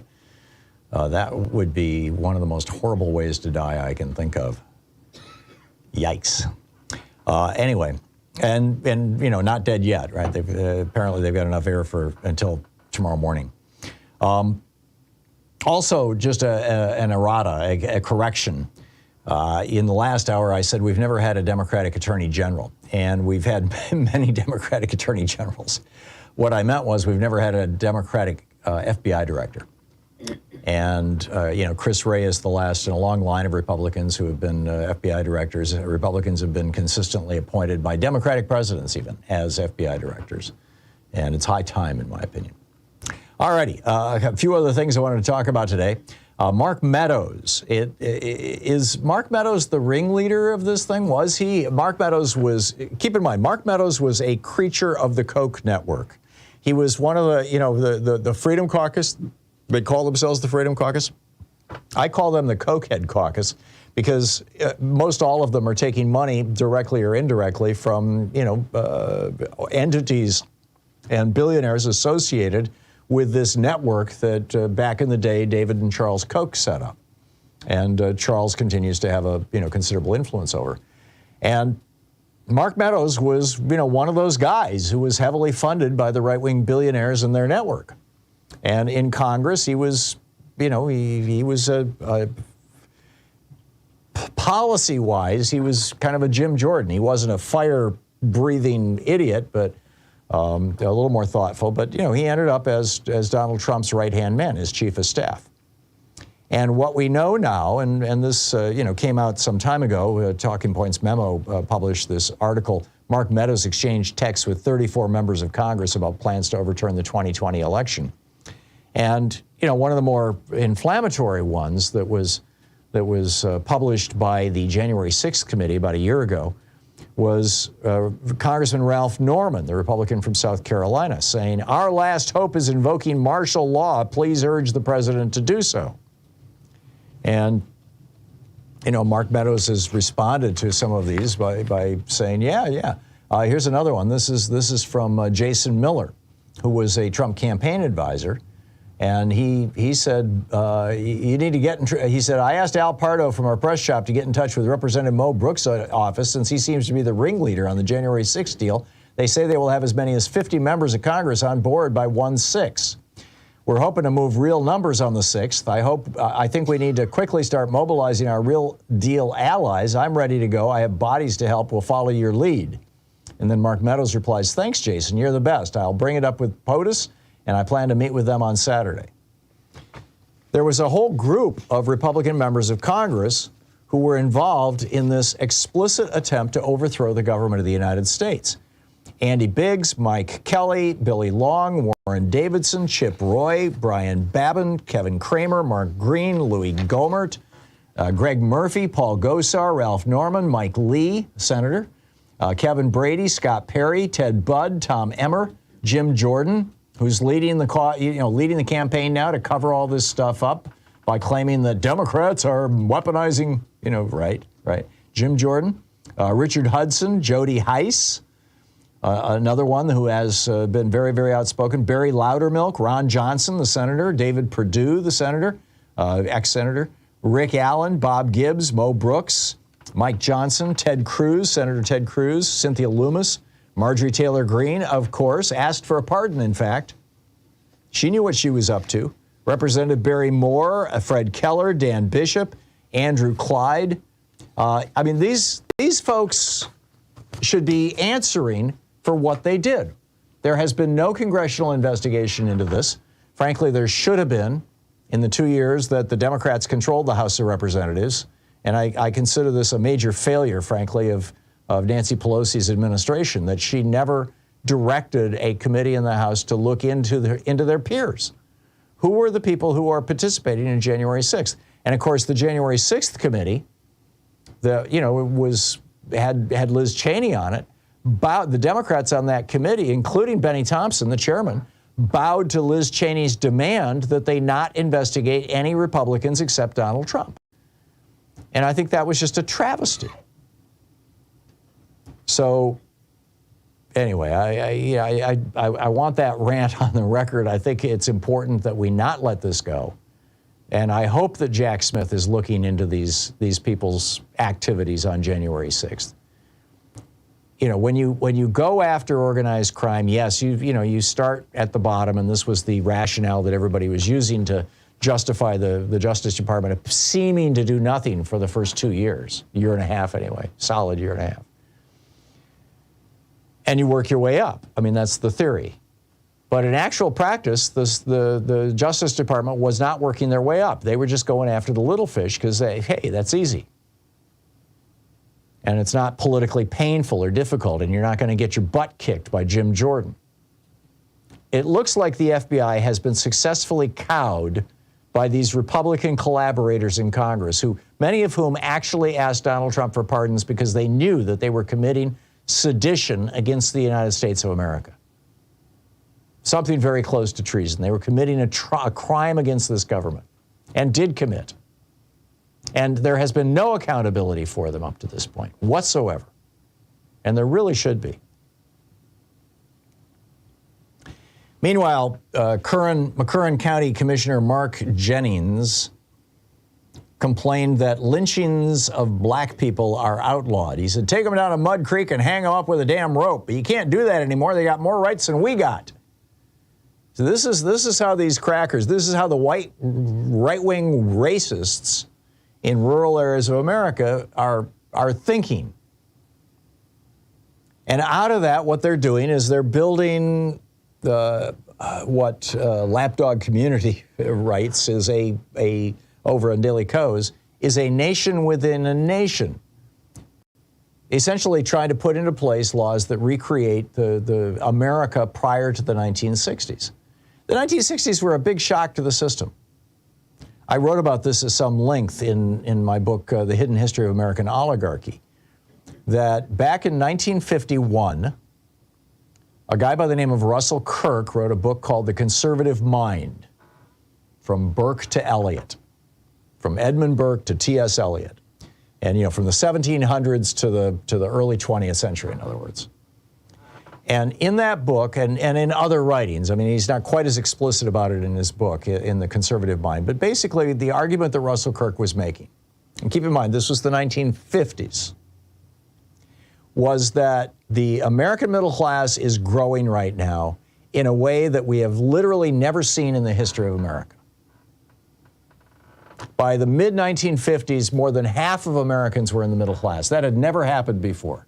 The middle class had always been 20, 25, 30% of us, in some cases even less, depending on the time in our history. And Russell Kirk was saying all the proletariat here, all the mob getting all this economic power is a bad thing, because what will happen is they will rise up against Us, basically, us being the wealthy plutocrats who run this country. They will rise up against business and demand their rights in the workplace, and they were already seeing this in 1951 with the union movement growing. Women will be demanding equal rights in society, which we know they shouldn't have, essentially Russell Kirk was saying. This will destroy traditional American values. Young people are going to defy their elders. Just wait, you'll see. And it's going to create chaos. People are going to lose respect for the institutions that they should have always, the institutions of patriarchy and hierarchy and wealth. And in the 1950s, when he wrote this, about the only people who took him seriously were Barry Goldwater and William F. Buckley. And they pontificated about it, and Goldwater talked about it in '64 when he ran for president. But the bottom line is that that's exactly what happened in the 1960s. When the 60s came along, in 1961, the birth control pill was legalized. By 1963, you had a women's movement picking up steam. In 61, 62, also, Osley came up with Sandoz Laboratories, developed LSD, and you had the Maharishi, and you had the Beatles, and you had people taking acid, and suddenly young people were growing their hair out and saying, hell no, I'm not going to go to Vietnam, and defying the government. And the conservatives around Russell Kirk at that time in the 60s said, holy crap, he was right. Now, what was his prescription? What do we have to do? Strip the middle class of their wealth. That'll teach them. Make them afraid of their employers again. And of course, they elected Ronald Reagan in 1980, and that's exactly what he proceeded to do. The middle class is now 45% of America instead of the 65% it was in 1980. And most of this now is happening in a really big way in the red states. The red states are recreating basically the pre-1960s America, while the blue states are moving rapidly into the 21st century. I don't have a solution to this. What do we do about this? But in red states, you're seeing the rights of the queer community, you're seeing the rights of women, you're seeing the rights of religious minorities, Jews, Muslims. You're seeing the rights of abortion rights. You're seeing the right, classes. I mean, you've got 2 red states now that have basically declared complete war on public education. In Arizona and in Florida, every single person who has a child in a public school qualifies for a voucher. And in, I believe it's Missouri, maybe it's Oklahoma, the vouchers are now being given to Catholic schools, to private religious schools. This is, and so who's going to end up going to public schools? Only the poorest kids who don't have the extra $1,000 or $2,000 to add to the voucher to make up the cost of tuition. And we're seeing an explosion in the cost of these private schools. So, and then you've got classroom censorship as well, and we're not going to teach evolution, and we're not going to teach sex education, and we're not going to teach, any of this stuff. We're not going to teach American history. We're not going to talk about slavery. We are seeing this happening in the red states. I don't have an easy solution for this, other than in the red states, Democrats and progressives getting incredibly politically active. And people with a national media microphone who are heard in the red states, talking about this issue like I'm doing right now. What say you? This is the Thom Hartmann Program.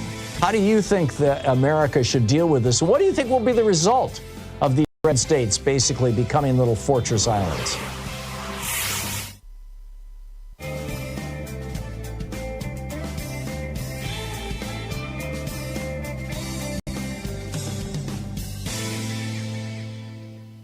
And welcome back. Mike, watching us on Free Speech TV in Chicago. Hey, Mike, what's on your mind today? Hi, how you doing? Good. What's up? I'm calling in regards to yesterday's discussion. You were saying about the trial televised, Trump's trial. Mm-hmm. And while I agree that it would be beneficial in some ways, I had read some articles where there might be some additional charges, and there might be a chance that some of the information on these documents might be revealed in court. And I don't think they'd want that televised. Well, no, that would not be revealed in open court no matter what, because you've got people in the galleries as well. Yeah. Anything that is classified falls under CISA, I believe it is, the Classified Information Securities Act. And I may have that acronym wrong, but something very much like that. And that law actually provides guidelines for how a court can deal with classified documents. And basically what happens is when the classified documents come up, the judge and the lawyers who are handling them and involved with them have to have security clearances. And the jury cannot be given a security clearance, so the jury is told essentially a sanitized version of what the documents are about in a way that doesn't violate national security.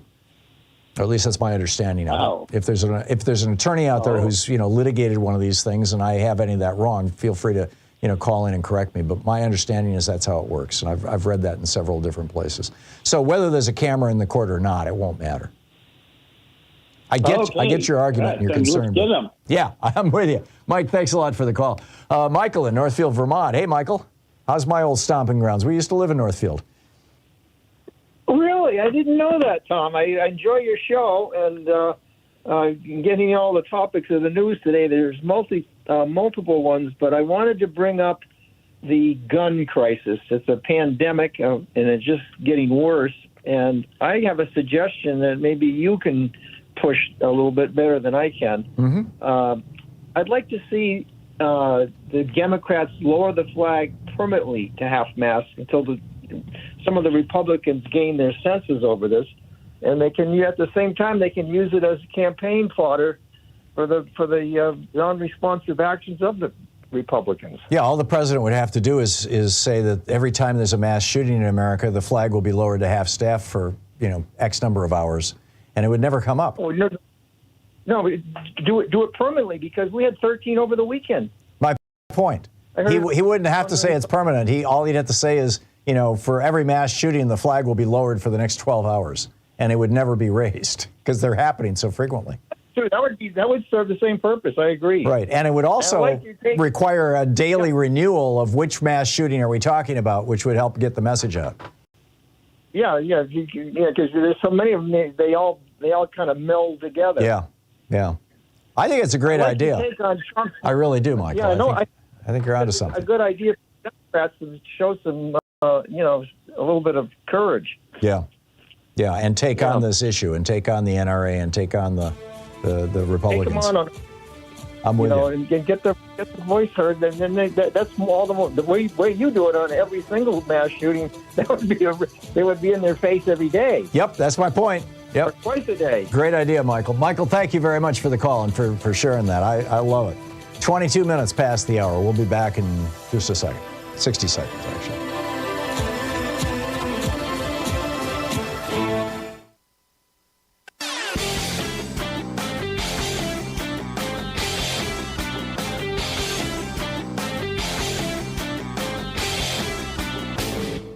Missed my opening rant today? It's usually published over at HartmannReport.com, where you can read it and share it with your friends for free. Check it out, HartmannReport.com. The MAGA Republicans have a plan for America. It involves something called fascism. It's a three-step plan, actually, to take over America and turn us into a fascist state. They're following the example of Vladimir Putin in Russia and Viktor Orban in Hungary. Viktor Orban, who is held up by conservatives as the example of how a country should be run. He came to Texas to give a speech to CPAC and got a standing ovation. So the three steps. Number one, take over the electoral systems and basically rig them, along with massive gerrymandering. Number two, build a fascist base by mobilizing hate against minorities, gender minorities, racial minorities, religious minorities, while merging with one of the large factions of a church and the billionaires in the country. And number three, seize control of state power and turn the criminal justice system against your enemies. There's an op-ed about the whole thing over at HartmannReport.com. It's titled, Revealed, the MAGA Republicans' Three-Step Plan for Classic Fascism. Check it out.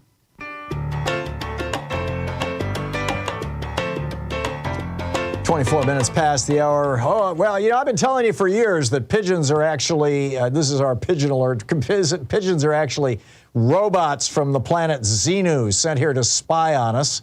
The good fairy told me this in New York City back in the 1970s. And you never see dead pigeons, you never see baby pigeons. They're robots spying on us.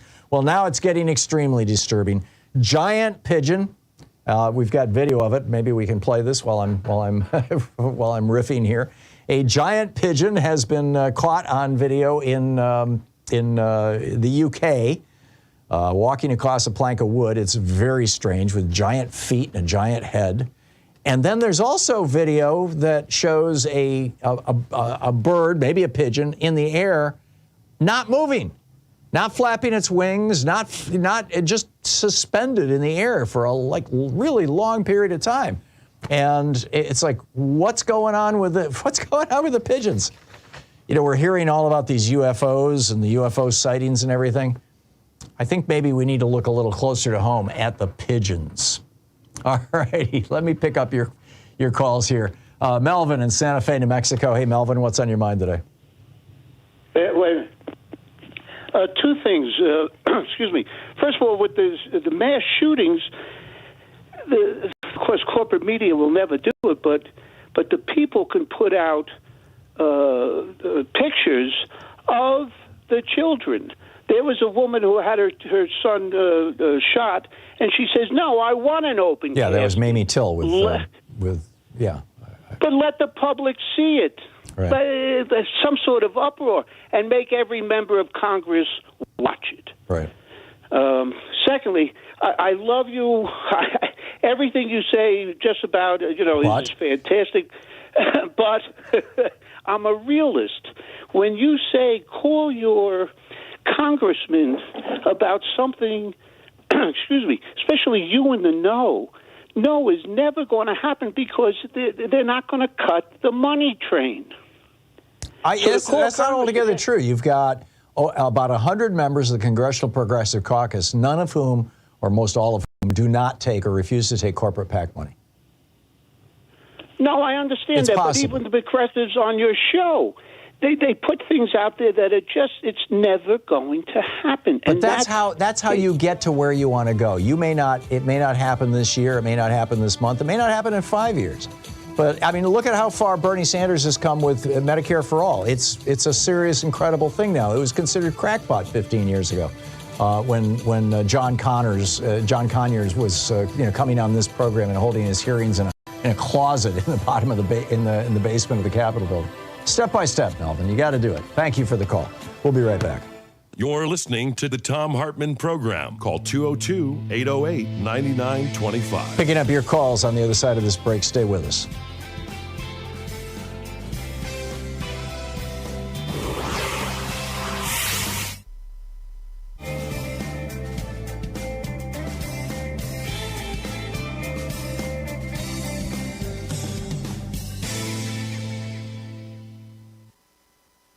Well, it's the day after Juneteenth, and we are still running our, whatever you call it, program, where one of you who contributed yesterday or today will, any amount, any contribution, will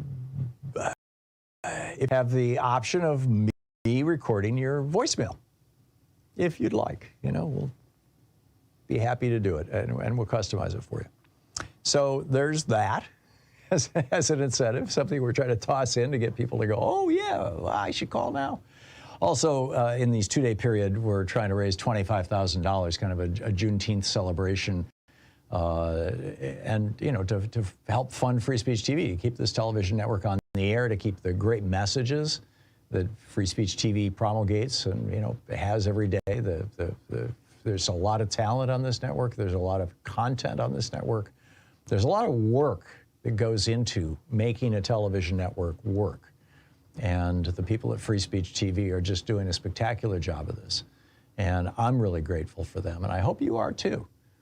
And one of the things that I know, and it's no secret in the nonprofit media business, is that probably somewhere in the high 90% of the people who watch this program, even who watch it every day, don't contribute to help keep it alive, to help keep our end of the program and Free Speech TV's end of the program. I mean, we're two separate business entities, as it were, or two separate entities. But some of your contribution to Free Speech TV does come to us to help give us the ability to deliver this to you. It's not cheap on our end or on Free Speech TV's end to produce a television program and to deliver it. You know, the technical side of it and all the satellite stuff and everything else, you know, has a lot of expenses associated with it as well. So your help is really needed and is really important to us. And frankly, to all the other programs on Free Speech TV. And we started out with a good, strong week last week. Yesterday was a little soft. We need to pick it up here today. And let's try to hit this $25,000 goal for the Juneteenth two-day celebration, as it were, the 19th and 20th of June. And then, you know, tomorrow will be the summer solstice. I don't know, maybe we can come up with something for that. But please call now, 877-378-8669. It's also your opportunity to share with Free Speech TV what programming you like, what programming you don't, what you'd like to see more of or less of, you know, where any suggestions you have. Particularly suggestions for ways to publicize Free Speech TV. One of the things that I've been, you know, encouraging management at Free Speech TV to do for 15 years now is to hire a public relations firm and get out there and start taking clips from individual shows and pushing them out to the media, saying, "Well, here's what Stephanie said today, and here's what was featured on Democracy Now! Today, and here's the crazy thing Hartmann had to say."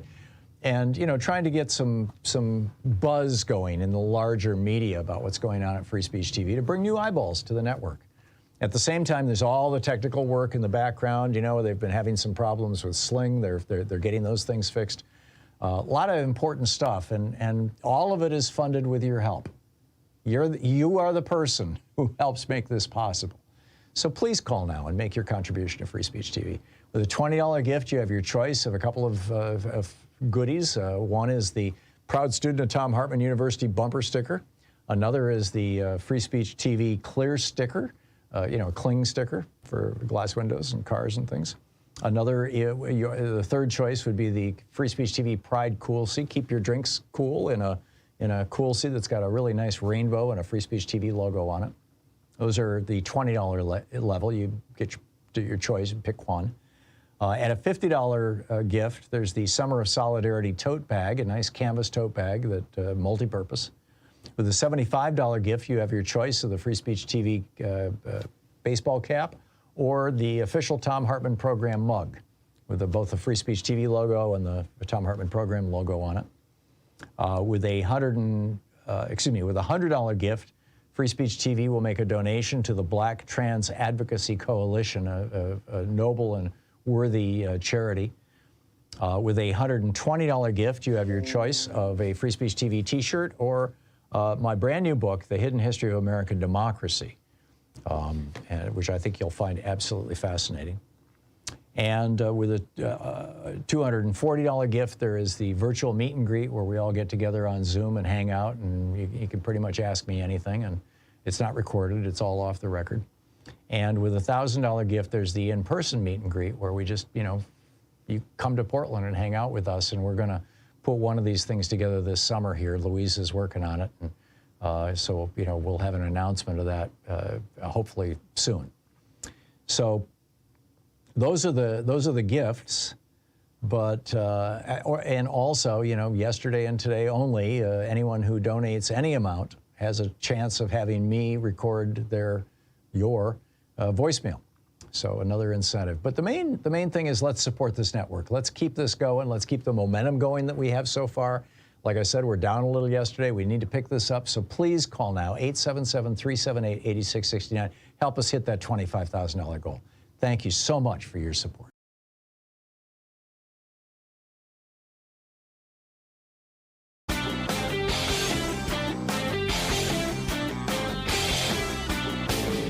Hey, if you like the rants that I open the show with every day, they're typically published over at HartmannReport.com. Check it out.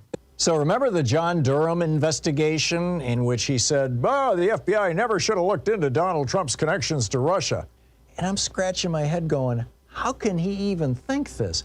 I mean, the guy that Donald Trump hired as his first campaign manager, Paul Manafort, Paul Manafort had taken $66 million from oligarchs associated with Vladimir Putin to install Viktor Yanukovych as the dictator of Ukraine. $66 million. He took money from, he was paid $1 million by the dictator of Zaire, back when it was Zaire, to develop a strong relationship with Moscow. And when finally they threw Yanukovych out of Ukraine, that was in 2015, what did Manafort do? He came to the United States and he said to Donald Trump, well, let me help you, while he's taking money from Moscow. I mean, if nothing else, that should have been a starting point, a huge starting point for the FBI. There's a whole rant about this over at HartmannReport.com. Check it out.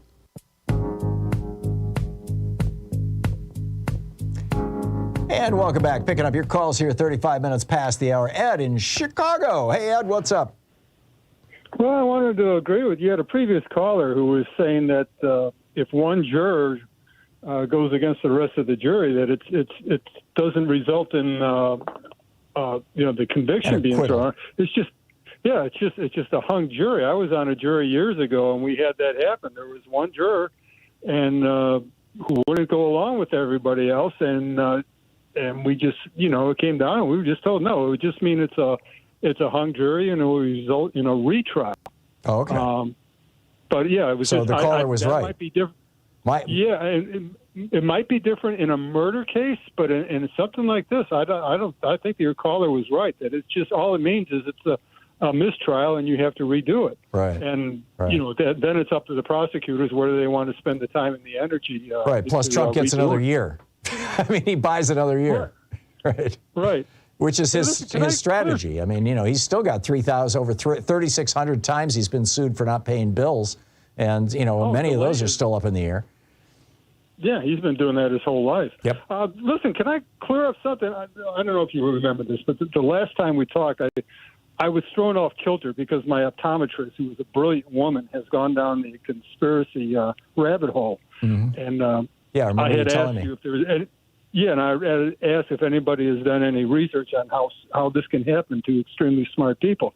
And I completely forgot that there was a guy, Chris Mooney, wrote a book called The Republican Brain, which describes that very thing. And I did a little research, and last year in 2022, the University of Ohio did another study, and they were showing, but by brain scans, they can basically predict somebody's political persuasion.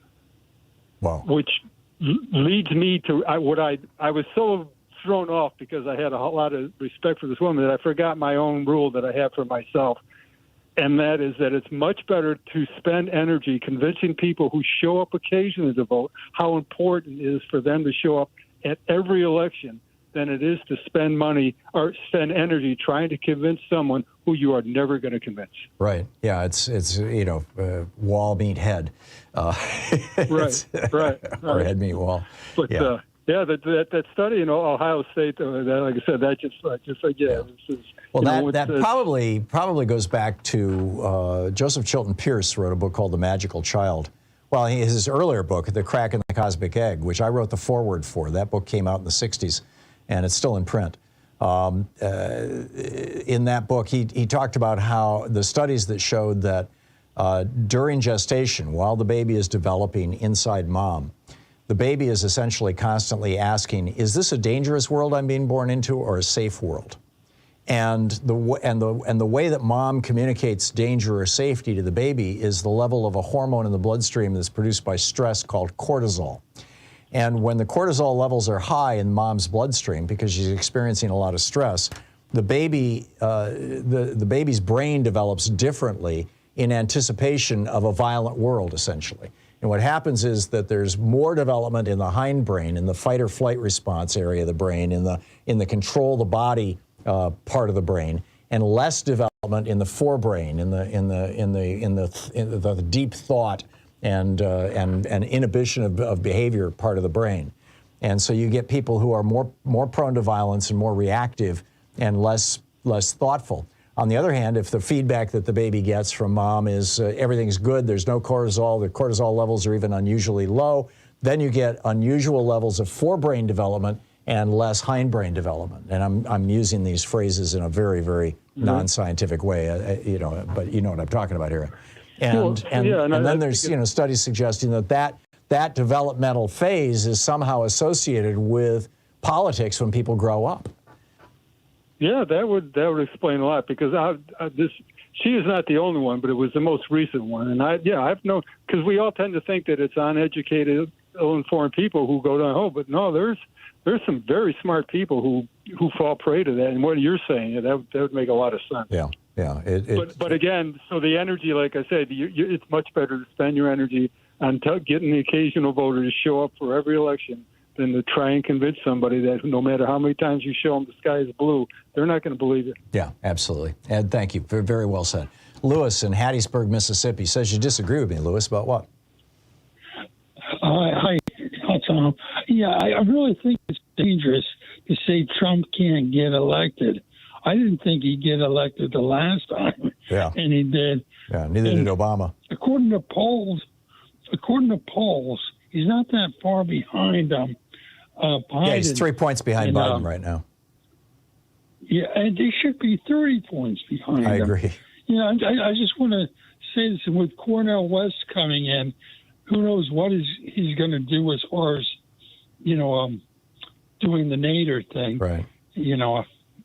2016. Plus, the Green Party hasn't rolled out a candidate yet, so, and it wouldn't surprise me if that'll be coming. The Republican Party's got to be throwing money at the Greens all over the country. Yeah. I just wanted to throw that out there, Tom. Yeah. Okay. Lewis, cautionary note noted. I mean, I got caught by that too. In 2016 on this program, I was saying, there's no way that Trump is going to win. I was going to say Putin is going to win. Yeah. The Putin's man, Trump, is going to win. But same thing. Instead of saying mega people, I say we all got Putin. whacked on that one. Lewis, thank you. Thank you for the call. Patrick in East Lansing, Michigan, you've got an answer to the whole hung jury thing that I didn't know? Yeah, basically the caller was right. Richardson versus United States in 1985 said that a hung jury means you get to retry the case because the new trial is a continuation of the original jeopardy. That started in U.S. versus Perez in 1824, and the big question was, how long does the jury have to deliberate, and do you have to ask them specific questions, or can the judge just declare them hung? And in Lett from Michigan, I did a bunch of these appeals on double jeopardy. The Michigan Supreme Court said 4 hours, hung jury's fine. You don't even have to ask them a question. The U.S. Supreme Court upheld it. So interesting. A hung jury just means you try again unless the prosecutor caused it. Even if the prosecutor's evidence is insufficient. Right. So meaning they should have put on more, So they still get to try again. No, I get it. So are the options for the jury to rule unanimously he's not guilty, or to rule unanimously he is guilty, and if it's not unanimous in either direction, then it's a hung jury? Is that it, or? That's exactly right, although there's been a huge amount of data on second trials, the prosecution's retrials. Their rate of conviction goes up by a factor of 3 to 4, depending federal versus state. And the fascinating thing about that is, if you're a defense lawyer, you know the secret of the justice system, which is prosecutors bring bad cases and get acquittals in a very high rate. And you add that to conviction on lower charges, acquittal on higher charges, and pleas after trial starts. And defense lawyers knock them down 40+% of the time. So that's why we have trials. Right. But I did have one. I wanted to make one comment. Feel free. So just to clarify, so if Trump's strategy right now, because my conclusion was that he is not engaging as much in a political strategy as in a influence the jury strategy. If his strategy right now is to get a juror, to hang that jury, then that buys him another year, but that's all it does. That's right. And you were also right. You were also right on the classified evidence, although it's much more sticky wicket, because what you didn't say is Justice Roberts, Chief Justice Supreme Court, decides on the rules, and the agency can block the prosecutor from releasing things, and you cannot withhold it from the defense lawyers. So when they're all given the top security clearance and the CIA or NSA says no, then that torpedoes the prosecution. So the deep state agencies, I know that's a Trump term, but the national security agencies hold the cards, and they often cut the prosecutors off at the knees. And that's a big, huge problem because due process requires you to turn it over. Right. And the judge can say turn it over, and the prosecutor can say I got to turn it over or dismiss, and then the CIA and the NSA say no, dismiss. And that torpedoes the whole thing. This gets back to Merrick Garland because he gets to call the shots and basically has to go to court and admit that the CIA is saying no. Right. And that torpedoes it and has done so in dozens of cases. So there's dozens of potential landmines on the road to Trump going to jail. I think so. But I just want to make one quick comment about your, Russell Kirk and Goldwater narrative, which I think is very, very good. But I'm frustrated that people are going back to Ted Kennedy and blaming him for Carter's loss. And I know you always talk about how the treason by Reagan caused it. I wanted to talk about the fact that Ted Kennedy was calling out Carter for embracing Volcker's interest rate shocks that caused dramatic unemployment in Flint and Detroit, across Ohio and Pennsylvania, Wisconsin. And it harmed workers and it drove their wages down. And Carter did not listen to Ted Kennedy. And he brought us neoliberalism and he embraced those policies and shattered the FDR coalition. I think Biden did listen to Bernie and embraced Bernie's policies. And I just would very much hope that you could focus on democratizing the Fed, because I think the Fed under Carter caused his loss to Reagan. It was a huge part of his loss. And I think the Fed has been driving up wealth inequality and causing a reduction in wages and slow growth. And Karen Petru, an engine of inequality, really, if you brought her on the show or if you talked about her points the way to democratizing the Fed. And I think gets us away from neoliberalism. And that's where the money is. They pumped $9 trillion into the economy that mainly raised asset prices and the wealth of the 1% who own 50% of the stock and caused wages to be stagnant. And if you focused on that, it would update the Russell Kirk and Goldwater story and take us to why the Democrats' neoliberalism is harming us. Yeah, and Carter did go neoliberal in the last year and a half of his presidency and deregulated the trucking industry, deregulated the travel industry. Louise and I started a travel agency in '83 based on Carter's deregulation, and we made a pile of money doing it and had a good time. The only thing I would add to that is that he abandoned universal health care. He abandoned rebuilding union strength. He supported free trade that led to offshoring. He catered to the banks and Wall Street on a whole bunch of financial deregulation, which helped bring us the savings and loan crisis. And because of all of that, Kennedy tried to hold him to account. And I think Biden was held to account by Bernie. Patrick, forgive me, but we only have 40 seconds until I hit a break. I can't stop. And I wanted you to very quickly summarize the strategy for democratizing the Fed. The strategy is what Karen Petru says, which is you get rid of low interest rate policy because savers and banks need a way to make money. Only 13% have money in the stock market. Secondly, you don't do quantitative easing and hand money to big banks. You hand money to small businesses, and that means they have to restructure their quantitative easing. Their policy has been to raise the wealth of the rich systematically, reduce wages, and produce the slowest growth that we've seen 2010 to 2020, and from 2001 to 2016, the bottom 80%, their wealth fell. This is directly a product of Federal Reserve policy, and until Democrats attack it, Bernie has. No, I get it. How do I spell Karen's last name? Karen Petru, Petrou, and she's advised the Federal Reserve. She's advised the European banks. She's a rock star. She's done this for 30-plus years. I'll check it out. Patrick, thank you. Thank you so much. We'll be right back. It's 48 minutes past the hour. You're listening to Thom Hartmann. Visit thomhartmann.com for audio and video archives. With your calls in just a moment, it's the Thom Hartmann Program, the place where despair is not an option.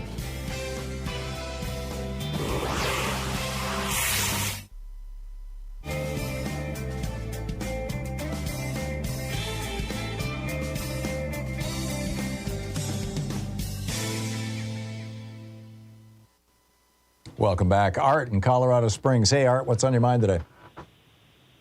I've been listening to you for quite a bit here. Thank you. from my standpoint, I don't know how it's possible, but the most important thing I can think of is to find a way to amend the Constitution to formally separate corporate and state, the same way that we should probably separate church and state in a formal way. Yep. The way to do that is to end corporate personhood, end the doctrine that was invented by the Supreme Court of corporate personhood, yeah. And the other thing I would like to throw out at you, as far as Manafort is concerned, is that he goes back to Stone and Lee Atwater, associated with a lobbying firm that was created shortly after all of Watergate. Yep. So he was somebody that was corrupted before he ever went overseas. Yep.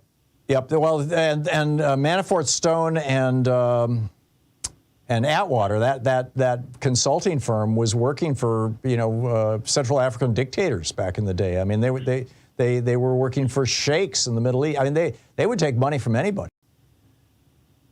Well, the whole point is that his entrance into the Trump campaign is consistent with everything we've had to deal with since Nixon and Watergate, and subsequently Reagan as well. Yep, I'm with you. Plus, he had just taken over $20 million from Putin to install Viktor Yanukovych in 2010 as president of Ukraine. And then when Yanukovych got kicked out, that's when Manafort comes back to the United States and says to Trump, hey, I'll run your campaign for free because Putin's paying me, so I don't need the money. All right, thank you. Well said. David in Morro Bay, California. Hey, David, what's on your mind today? Hi, Tom. Thanks for taking my call. I've listened to you for the last 20 years or so. Well, thank you.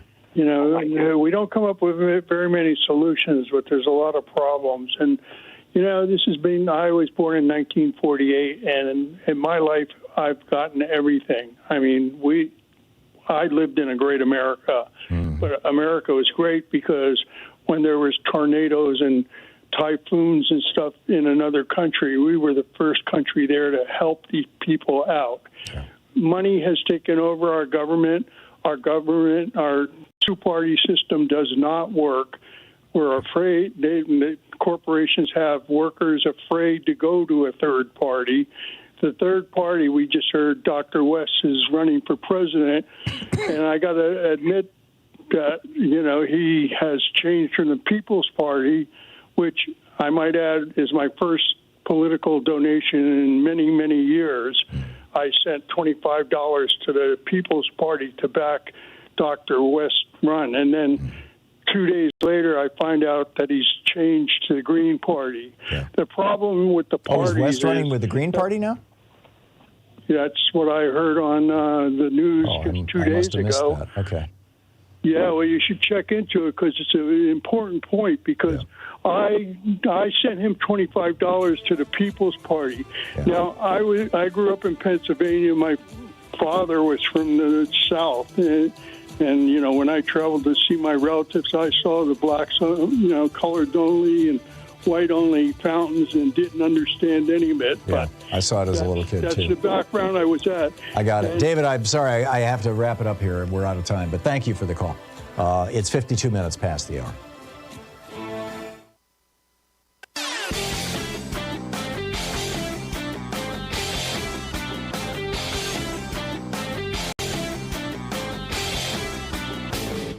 Hey, thanks so much for sharing our program and for reaching out to our stations and sponsors and letting them know that you're listening. It really means a lot to us.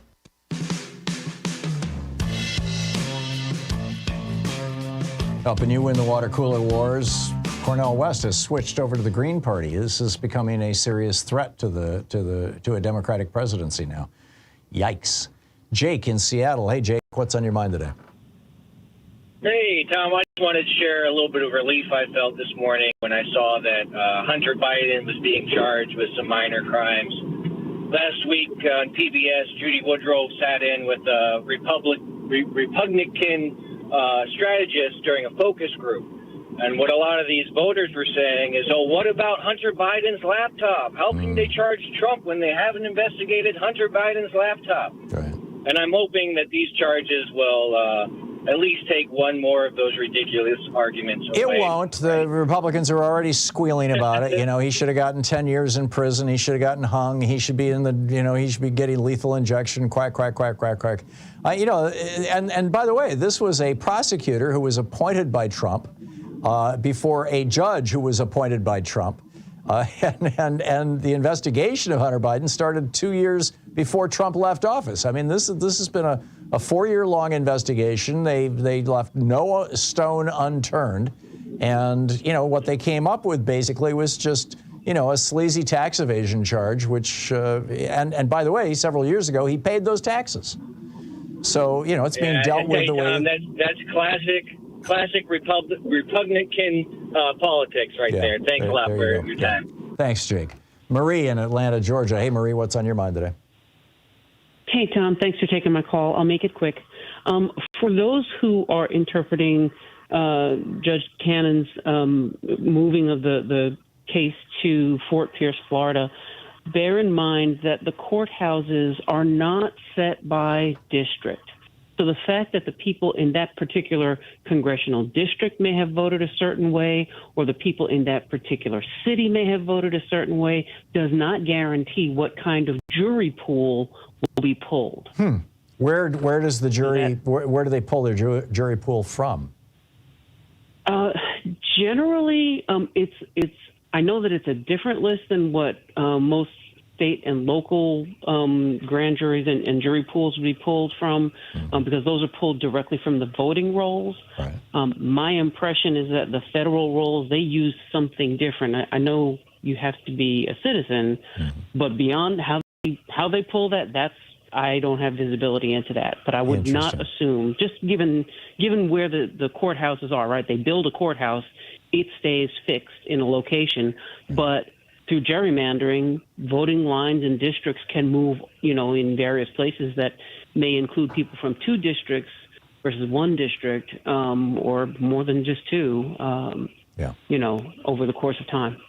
That's interesting. So what does this, I mean, you apparently know what you're talking about here. What does this say about the possibility of Trump getting a favorable jury? I would not interpret her. That's exactly my point. I wouldn't interpret the fact that she's putting the matter in that courthouse to mean that you will get a jury that sways one way or another. Right. It's going to be up to the fact that it is it all depends upon who's going to be in the jury pool. Right, and how many strikes each one of the lawyers has. Correct. Yeah, and whether they can winnow it down to filter out anybody who is a genuine Trump humper. Interesting. Marie, thank you. Thank you very much for the call. Learn something new every day, right? We'll be back with more of the news of the day. Jim Jordan's doublespeak, Norway's mandate on women on the other side of this break, and more of your calls. Stay with us.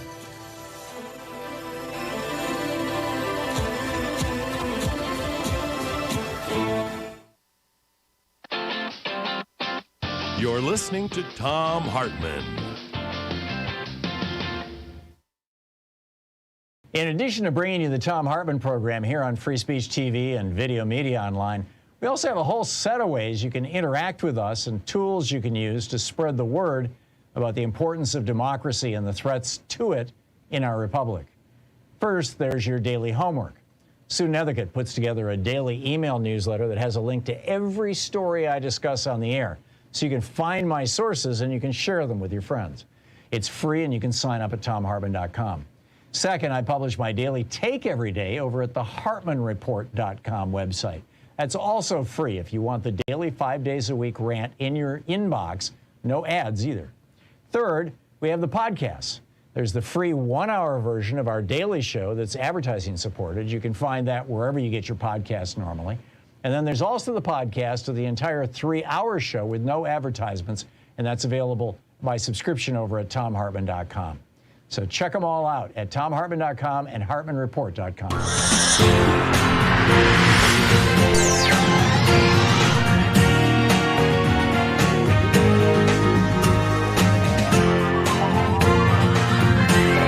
We say fight back!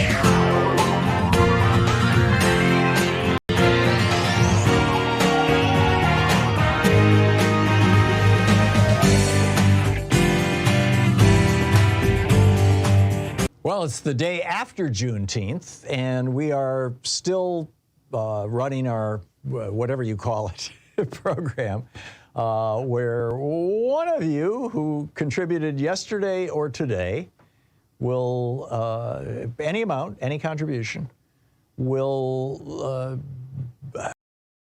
have the option of me recording your voicemail, if you'd like. You know, we'll be happy to do it, and we'll customize it for you. So there's that as an incentive, something we're trying to toss in to get people to go, oh yeah, well, I should call now.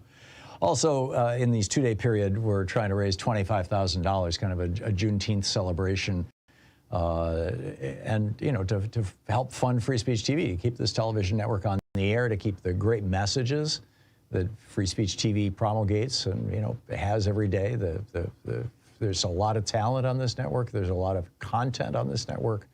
There's a lot of work that goes into making a television network work. And the people at Free Speech TV are just doing a spectacular job of this. And I'm really grateful for them, and I hope you are too. And you know, one of the things that I know, and you know, it's no secret in the nonprofit media business, is that probably somewhere in the high 90% of the people who watch this program, even who watch it every day, don't contribute to help keep it alive, to help keep, you know, this, our end of the program and Free Speech TV's end of the program. I mean, we're two separate business entities, as it were, or two separate entities.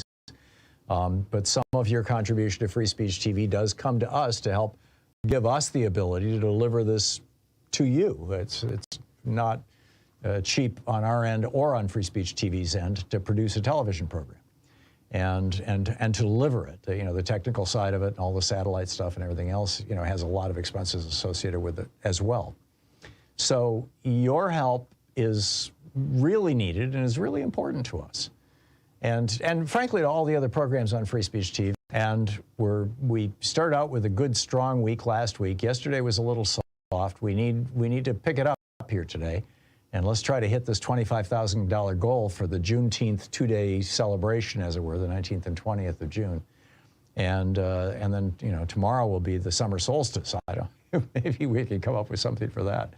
But please call now, 877-378-8669. It's also your opportunity to share with Free Speech TV what programming you like, what programming you don't, what you'd like to see more of or less of, you know, where any suggestions you have. Particularly suggestions for ways to publicize Free Speech TV. One of the things that I've been, you know, encouraging management at Free Speech TV to do for 15 years now is to hire a public relations firm and get out there and start taking clips from individual shows and pushing them out to the media, saying, "Wow, here's what Stephanie said today, and here's what was featured on Democracy Now! Today, and here's the crazy thing Hartmann had to say." And, you know, trying to get some buzz going in the larger media about what's going on at Free Speech TV to bring new eyeballs to the network. At the same time, there's all the technical work in the background. You know, they've been having some problems with Sling. They're getting those things fixed. A lot of important stuff, and all of it is funded with your help. You are the person who helps make this possible. So please call now and make your contribution to Free Speech TV. With a $20 gift, you have your choice of a couple of goodies. One is the Proud Student of Thom Hartmann University bumper sticker. Another is the Free Speech TV clear sticker, you know, a cling sticker for glass windows and cars and things. Another, the third choice would be the Free Speech TV Pride Cool Seat. Keep your drinks cool in a cool seat that's got a really nice rainbow and a Free Speech TV logo on it. Those are the $20 level. You get your choice and pick one. At a $50 gift, there's the Summer of Solidarity tote bag, a nice canvas tote bag that multi-purpose. With a $75 gift, you have your choice of the Free Speech TV baseball cap or the official Thom Hartmann program mug with both the Free Speech TV logo and the Thom Hartmann program logo on it. With a $100 gift, Free Speech TV will make a donation to the Black Trans Advocacy Coalition, a noble and worthy charity. With a $120 gift, you have your choice of a Free Speech TV t-shirt or my brand new book, The Hidden History of American Democracy, which I think you'll find absolutely fascinating. And with a $240 gift, there is the virtual meet and greet where we all get together on Zoom and hang out, and you can pretty much ask me anything, and it's not recorded, it's all off the record. And with a $1,000 gift, there's the in-person meet and greet where we just, you come to Portland and hang out with us, and we're gonna put one of these things together this summer here. Louise is working on it, and so, we'll have an announcement of that hopefully soon. So those are the gifts, but and also, yesterday and today only, anyone who donates any amount has a chance of having me record your voicemail. So another incentive. But the main thing is, let's support this network. Let's keep this going. Let's keep the momentum going that we have so far. Like I said, we're down a little yesterday. We need to pick this up. So please call now, 877-378-8669. Help us hit that $25,000 goal. Thank you so much for your support.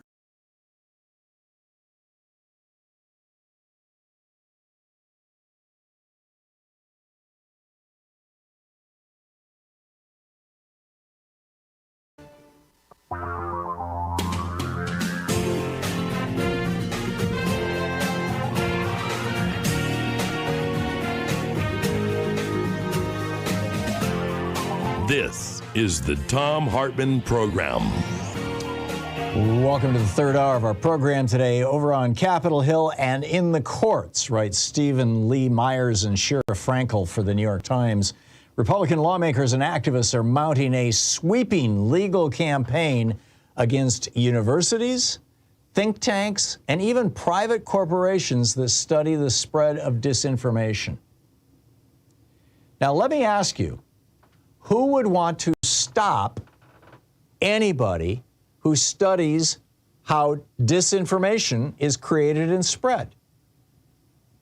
The only people I can think of who would want to stop scientific analysis and understanding of disinformation are the people promoting it.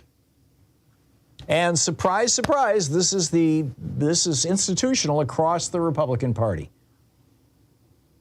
They go on to note the effort has encumbered its targets with expensive requests for information and in some cases even subpoenas demanding notes, emails, and other information related to social media companies and the government dating back to 2015. Can you imagine getting a subpoena, a court order, demanding that you turn over all of your correspondence going all the way back to 2015 that has anything to do with, say, Donald Trump and the 2020 election, or Donald Trump and Russia, or whatever it may be, whatever disinformation that they happen to be trying to put the kibosh on you revealing. As Myers and Frankel note in the New York Times, this has already affected the group's ability to do research and to raise money. They note many of those behind the Republican effort had also joined former President Donald J. Trump in falsely challenging the outcome of the 2020 election. Well, gee, what a surprise. Jim Jordan runs the House Judiciary Committee, and the House Judiciary Committee is the one that's actually issuing subpoenas and threatening, if you don't answer this subpoena in a timely fashion, we're going to throw your butt in jail. Another group is a conservative advocacy group led by Stephen Miller, the racist who used to work for Donald Trump. They filed a class action lawsuit last month in the U.S. District Court in Louisiana. I should say alleged racist. Targets include Stanford, Clemson, and New York universities, the University of Washington, the Atlantic Council, the German Marshall Fund, the National Conference on Citizenship. All of these are nonpartisan groups. But God forbid they should look at who's lying and who is telling the truth. They went after the Wikimedia Foundation that owns Wikipedia. They went after Graphica, a company that researches disinformation online. The committee's chairman, I'm reading from the New York Times, Representative Jim Jordan, a close ally of Mr. Trump, has accused the organizations of, quote, censorship of disfavored speech, end quote, involving issues that have galvanized the Republican Party. The policies around the COVID-19 pandemic, and the integrity of the American political system, including the outcome of the 2020 election. How low do these guys go? I guess, there is no bottom. There really isn't. people, at least 200 and maybe 200,000 and maybe as many as 500,000 Americans died unnecessarily because of disinformation and lies about COVID-19, about masks, about vaccines. They're still dying. And yet, the Republican Party wants to stop any research into how those kinds of lies spread. Our political system is in crisis, and our country was almost overthrown. If it hadn't been for 5 Republicans standing up to Donald Trump, he would today be the dictator of the United States, and we would more closely resemble Putin's Russia than we would France or Germany.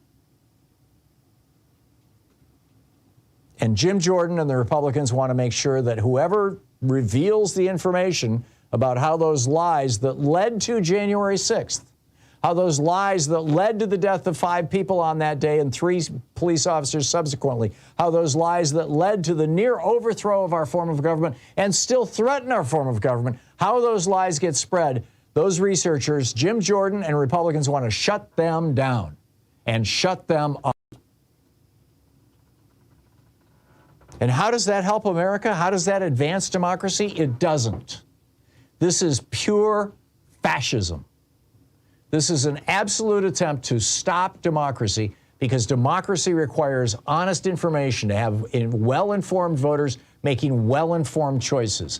And the Republican Party understands that if the voters know what's really going on with the GOP, that they're really just there to be in the bag for the billionaires and billionaires like Donald Trump, for grifters and professional politicians who make their money as grifters, and for giant corporations. That's it. Those are the only groups that the Republican Party represents the interests of. Now, yes, they will make it hard for women to get abortions, to suck up to Catholics and abortion fanatic Protestants. They will trash gays, the entire queer community. They will go after people who are not gender conforming in order to get the bigot vote. They will gerrymander and do everything they can to suppress the vote of black and Hispanic people and Asian people, because those are the things that are necessary to seize and control power. But those are not the groups whose interests they really care about. The groups that they really care, I mean, look at the legislation they pass. The groups they really care about are the wealthy and the corporate and the polluters. The people who will give them money. Because money and power is what this all boils down to. And of course, their whole, white supremacist, male-dominated, hierarchical shtick. Which brings me to my second story for the hour, which is Norway. Back in the day, this was...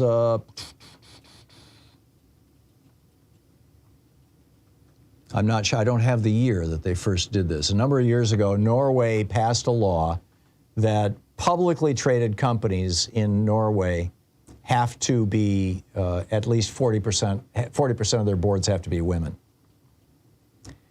Now that sort of helped, that was in 2005, excuse me, I just found the year. That was in 2005. So that was roughly 20 years ago, almost 20 years ago. And in those 20 years, they've seen the proportion of women on the boards of private companies, companies that are not traded on public stock exchanges, go from 15% up to 20%. On the publicly traded companies, it's now 40% because it's the law. And so now the Norwegian parliament has proposed legislation, and it looks like it's going to pass, that would require any company with more than 30 employees or annual revenue over $4.7 million, or both, by the year 2028, 5 years down the road, to have 40% of their board of directors be made up of women. Why not 50%? I mean, if you're looking for equality, women are 51% of the population. Why not 50%? But I get it. It's a start. And it's also a stick in the eye to those who think that, women should be, quote, in their place. And male-dominated hierarchies need to be, who is and who runs the world and all that kind of nonsense. So, there we go. All right, let's pick up your phone calls here and see what's on your mind today. Jessica in Chicago. Hey, Jessica, what's up? Hi, Tom. Thank you. I love your show.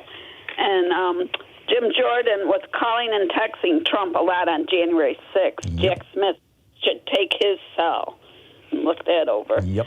But one thing that bothers me so much, I'm disgusted and grossed out by the idiot Trump, by putting his stinky shoes in with our country's documents. And his underwear. By putting his sweaty, Did he put his diapers in there? Sweaty, smelly golf shirts.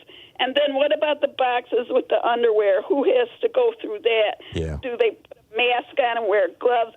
I know he did this because, then he can say it's his personal stuff. Yeah. And who puts that in boxes with paper? He's so awful. Well, if Noel Kassler is right, the guy who worked on The Apprentice for years, then maybe Trump doesn't actually wear underwear. He just wears diapers. Noel Kassler says he wears diapers.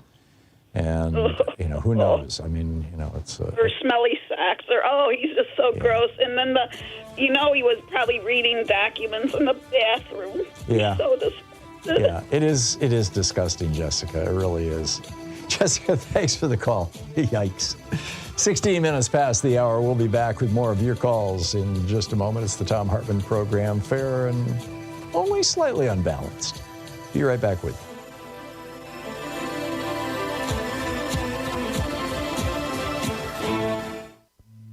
This is the Thom Hartmann program. Speaking the truths the multinational corporations would really rather you didn't know. I'll be right back with you.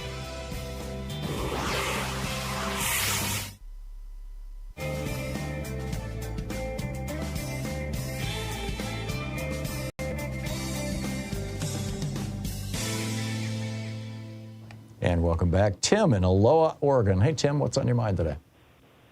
Yeah, I kind of want to, if you give me a few minutes, I'm just going to summarize what we've been talking about, what's in the news nowadays. This, as far as all these massive gun violence across the country, basically behind the scenes in the Republican hierarchy, all they're doing is popping champagne corks because they know it shores up that Jim Crow generational guns, gods, and gay base. It's as simple as that. They know how that works, and the Democrats can't figure it out. You think so? I think that there are a lot of Republican parents in this country who are very quickly getting over it, that the leading cause of childhood death is guns. Yeah, but I don't know if it's going to there's going to be a significant effect in this generation, because a lot of youth, I've been in the same neighborhood for 33 years, I've seen generations of kids go through here. They're interested in what I call cyber psychosis. They're electronic toys, but they don't have a real concept of history, and that's very important. They come up with that ideology. What do I care about something that happened 50 years ago, when in fact something that happened 50 years ago can make a change on something that happens 50 years from now. You see what I mean? Sure. They lose that. It's as simple as that. Yeah. And then this thing with Hunter Biden, it's going to be they slapped him on the wrist and they're going to put the real president in jail. That's the mentality they're going to come up with. Yeah. And then one other quick thing with Carter. Carter passed a $1.2 million cleanup fund when he was in office, and then what if we would have started green technology back in the 70s and early 80s with what he wanted to do? We'd be in a totally social, economic, political, educational system right now. Yep. The world would be a better place. I agree. And climate change may well be under control internationally. Right. Jimmy Carter, part of it was self-inflicted, as Patrick was correctly pointing out. Part of it, a large part of it, though, was Reagan and Iran. But the ultimate result was he had Reagan and Bush in for 12 years. You see what I mean? Yeah. So that was the alternative. Yeah. And look what they did. Yeah, I'm with you. There you I'm go. with you. Tim, thanks. Thanks for the call. Earl in Hyde Park, Illinois. Hey, Earl, what's on your mind today? Hey, Tom. Thanks for taking my call. I hope you had a wonderful Father's Day. I did. Yeah. What I was on my mind is we have a blueprint on change. If we could organize. Remember the civil rights. We had people that came up from the north, go down south and organize throughout the South. Voting rights got the people out to vote. Start dismantling some of the atrocious policies that kept people disenfranchised. Mm-hmm. So there is a blueprint to get a more of a representative government throughout the South and red states. But I don't see the will. I don't see the money behind it right now to do anything similar to what we did in the civil rights. And believe it or not, I was at Goldwater's convention. That was a long in '64 time ago. You were there when Nelson Rockefeller got shouted down? Yes. I've got the audio of that. That's an amazing moment. Oh, you do? You know, he's calling for, you know, let's not just go to completely crazy and extremist here and boo! You know, it's just, and then Goldwater gets up after him and says, you know, extremism in the defense of liberty is no vice. Yeah, right. Earl, thank you for the call. No. It's amazing times we live in, and amazing times a lot of us have lived through. We'll be back with more of your calls in just a moment. It's 20 minutes past the hour.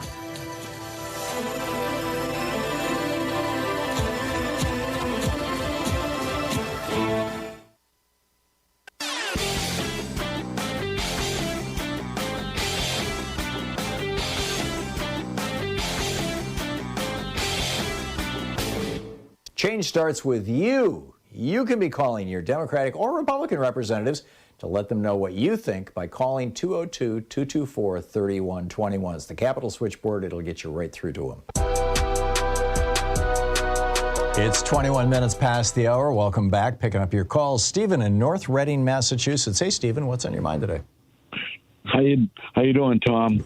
Just wanted to say I super enjoy your show. I've been listening since you were on Air America. Oh, thank you. And it's been a great follow through here.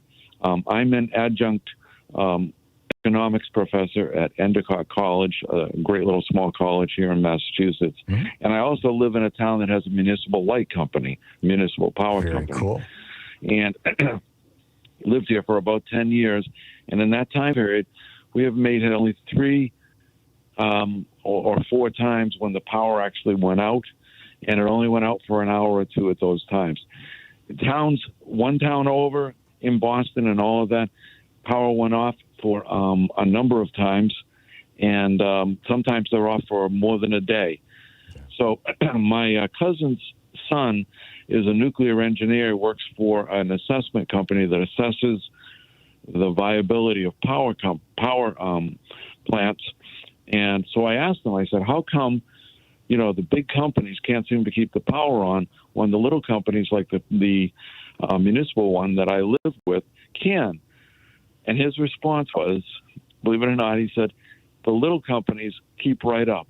They put in all the new equipment, stuff starts to wear, they replace it, whereas the large power companies do the very opposite, whereas they keep things on as long as possible and even past their expiration dates. Right.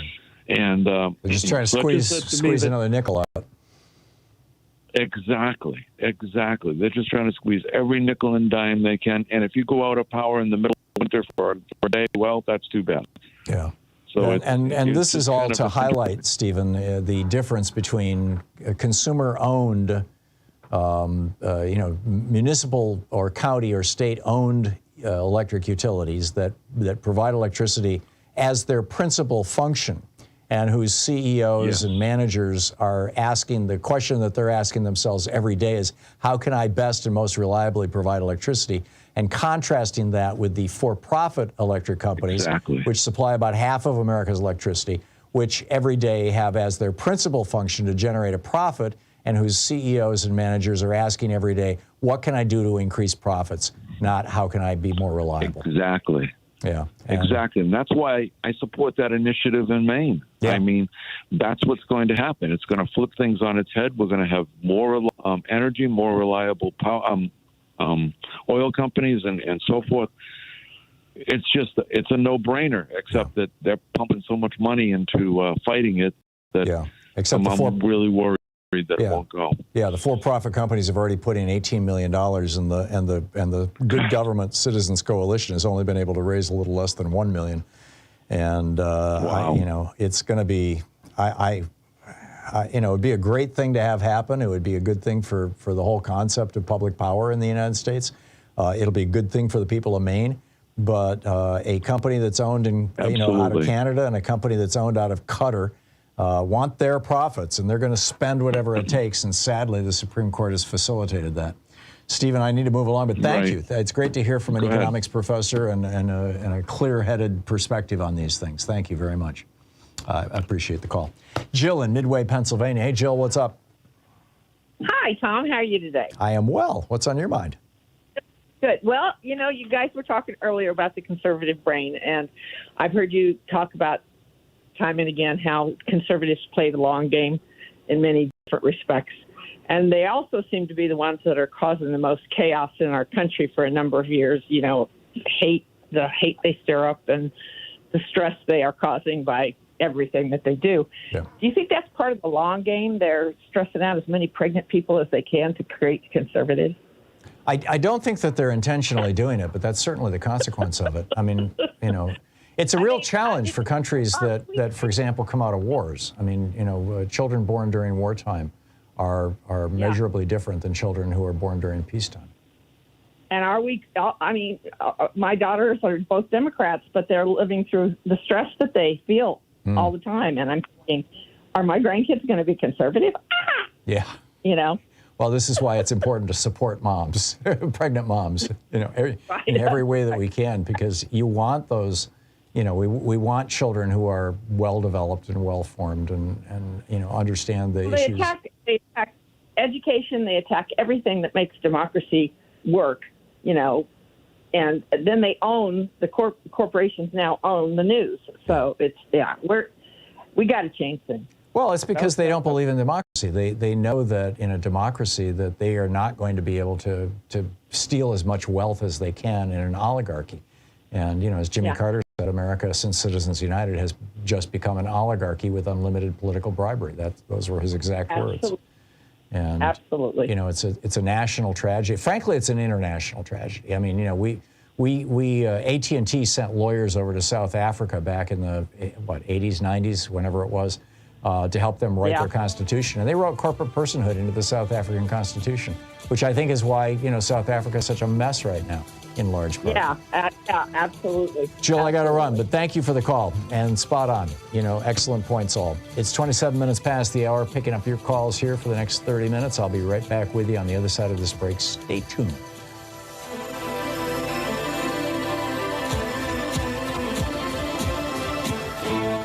You're listening to the Thom Hartmann Program. Call 202-808-9925. And don't let the giant pigeons get you. We'll be right back.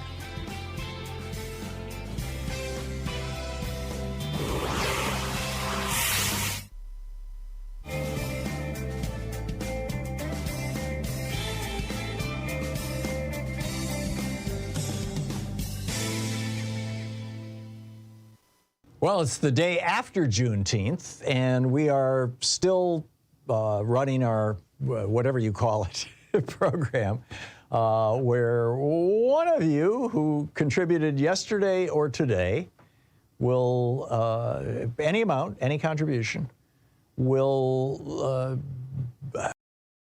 have the option of me recording your voicemail, if you'd like. We'll be happy to do it, and we'll customize it for you. So there's that as an incentive, something we're trying to toss in to get people to go, oh, yeah, I should call now. Also, in these two-day period, we're trying to raise $25,000, kind of a Juneteenth celebration, and, to help fund Free Speech TV, to keep this television network on the air, to keep the great messages that Free Speech TV promulgates and, has every day. There's a lot of talent on this network. There's a lot of content on this network. There's a lot of work that goes into making a television network work. And the people at Free Speech TV are just doing a spectacular job of this. And I'm really grateful for them. And I hope you are too.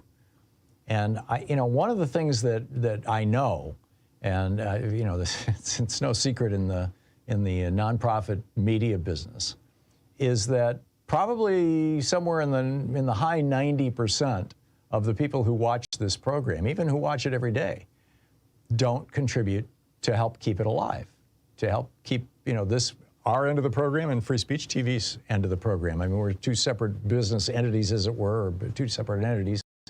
But some of your contribution to Free Speech TV does come to us to help give us the ability to deliver this to you. It's not cheap on our end or on Free Speech TV's end to produce a television program and to deliver it. You know, the technical side of it and all the satellite stuff and everything else, you know, has a lot of expenses associated with it as well. So your help is really needed and is really important to us.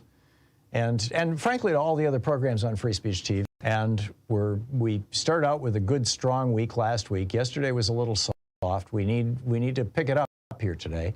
And let's try to hit this $25,000 goal for the Juneteenth two-day celebration, as it were, the 19th and 20th of June.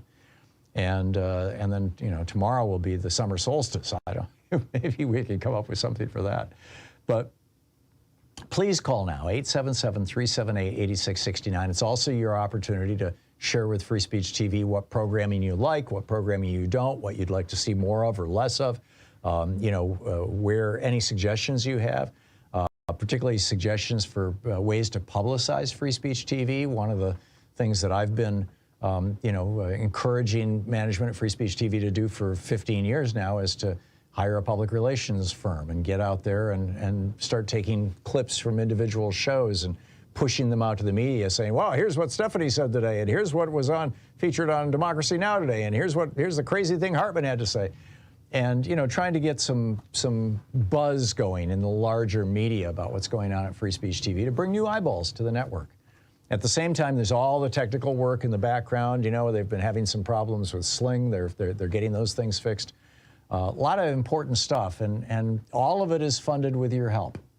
You are the person who helps make this possible. So please call now and make your contribution to Free Speech TV. With a $20 gift, you have your choice of a couple of goodies. One is the Proud Student of Thom Hartmann University bumper sticker. Another is the Free Speech TV clear sticker, cling sticker for glass windows and cars and things. The third choice would be the Free Speech TV Pride Cool Seat. Keep your drinks cool in a cool seat that's got a really nice rainbow and a Free Speech TV logo on it. Those are the $20 level. You do your choice and pick one. At a $50 gift, there's the Summer of Solidarity tote bag, a nice canvas tote bag that multi-purpose. With a $75 gift, you have your choice of the Free Speech TV baseball cap or the official Thom Hartmann program mug with both the Free Speech TV logo and the Thom Hartmann program logo on it. With a $100 gift, Free Speech TV will make a donation to the Black Trans Advocacy Coalition, a noble and worthy charity. With a $120 gift, you have your choice of a Free Speech TV t-shirt or my brand new book, The Hidden History of American Democracy, which I think you'll find absolutely fascinating. And with a $240 gift, there is the virtual meet and greet where we all get together on Zoom and hang out, and you can pretty much ask me anything, and it's not recorded, it's all off the record. And with a $1,000 gift, there's the in-person meet and greet where we just, you come to Portland and hang out with us, and we're gonna put one of these things together this summer here. Louise is working on it, and so we'll have an announcement of that hopefully soon. So those are the gifts, but and also yesterday and today only, anyone who donates any amount has a chance of having me record your voicemail. So another incentive. But the main thing is, let's support this network. Let's keep this going. Let's keep the momentum going that we have so far. Like I said, we're down a little yesterday. We need to pick this up. So please call now, 877-378-8669. Help us hit that $25,000 goal. Thank you so much for your support.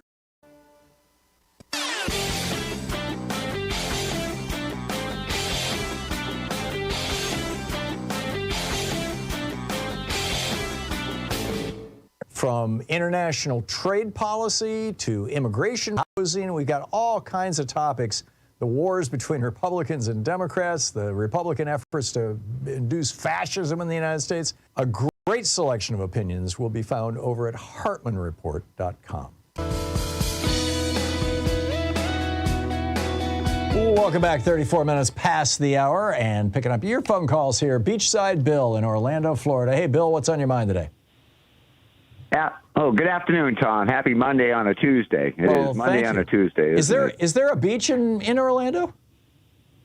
No. I used to call Michelangelo a lot, and I would say Bill in Orlando. This is almost 20 years ago, Michelangelo Signorelli. Yeah. And I would say Bill in Orlando, and it just kind of stuck with me throughout the years. I live on the beach side here where Elon Musk launches the rockets right here. I live 25 miles south of the Kennedy Space Center. So that's why I say beachside. And so that's the reason for that. But I live just 50 miles north of Fort Pierce, Florida. And it's very conservative. I haven't been down there in years. This is where the trial of Donald Trump is going to take place. Yeah. So I've been checking my mailbox here. I've served. I think I told you before. I've served on several juries here locally, and never on a grand jury though. And I got one. I got a federal grand jury. I think summons just before the COVID hit from the federal, and then everything shut down. So my point is that if like I say, I'm going to be checking my mailbox next week or two, and if I were to get selected, I think I have a chance. I'm in the district just north of it, so District 8, I to believe, be on Trump's jury. Congressional district. That would be interesting. I'm not saying that would be interesting because they could check now. I believe he's guilty of whatever, but I want to see the proof first. I try to have an open mind. I would say, all right, show me what you have first. I know we know what's out there, but I try to be open-minded because I sat on several juries, and that's my perspective on it, and we'll see. But, obviously if I don't call for a while, I won't. I get it. When you said that you were checking your mailbox, the thought that immediately occurred to me was, I wonder if the Republican Party or Trump will invest a few $100,000 in mailing out something that looks like a newspaper or a flyer or a brochure or something talking about how unfair it is that he didn't win the election. Not talking about the case, not an overt attempt at influencing the jury, but if his defense is going to be, I'm still president and therefore I had the right to these documents, if he pumps out some propaganda, or people who just like him pump out propaganda to that effect in that area to try to contaminate the jury pool. Wouldn't surprise me to see something like that happening. Well, I'll certainly let you know if I get anything like that. It would be interesting. Yeah. I'm a Democrat here. I've been a lifelong Democrat. I have no problem with it. But I'm that blue dot in the red, sea of red here. So it's like my congressman's Bill Posey, and he's useless. He's basically, and my two senators, forget it. I could go on and on. And my governor, forget about him. He's just the one thing about him. Quick with DeSantis, watch out for the military. He's running around the country saying he's the only military person running for president, and I can't think of the others, but just think about that. That's something dangerous with him. Yeah, you're right. And he was a JAG officer, and in fact, he was in Guantanamo, smiling and laughing as people were being tortured, apparently, at least according to the testimony of the torturees. Yep, Bill, thank you. Thanks for the thoughts. Thanks, Tom. Yeah, good talking to you. Scott in Oakland, California. Hey, Scott, what's up? Hey, Tom, I'm calling about the photo from Mar-a-Lago with the box spilled on the floor. Yeah. And whoever took that, Walt Nada or whoever took it, if you came home and there was a box spilled out in the middle of the floor, would you think that it just got there by itself? Well, I want to know when that photo was taken, because we know about two spies, a Chinese woman and a Russian woman, who were, it turned out, later we found were almost certainly spies for China and Russia, respectively. And was it, the same day that one of them was there?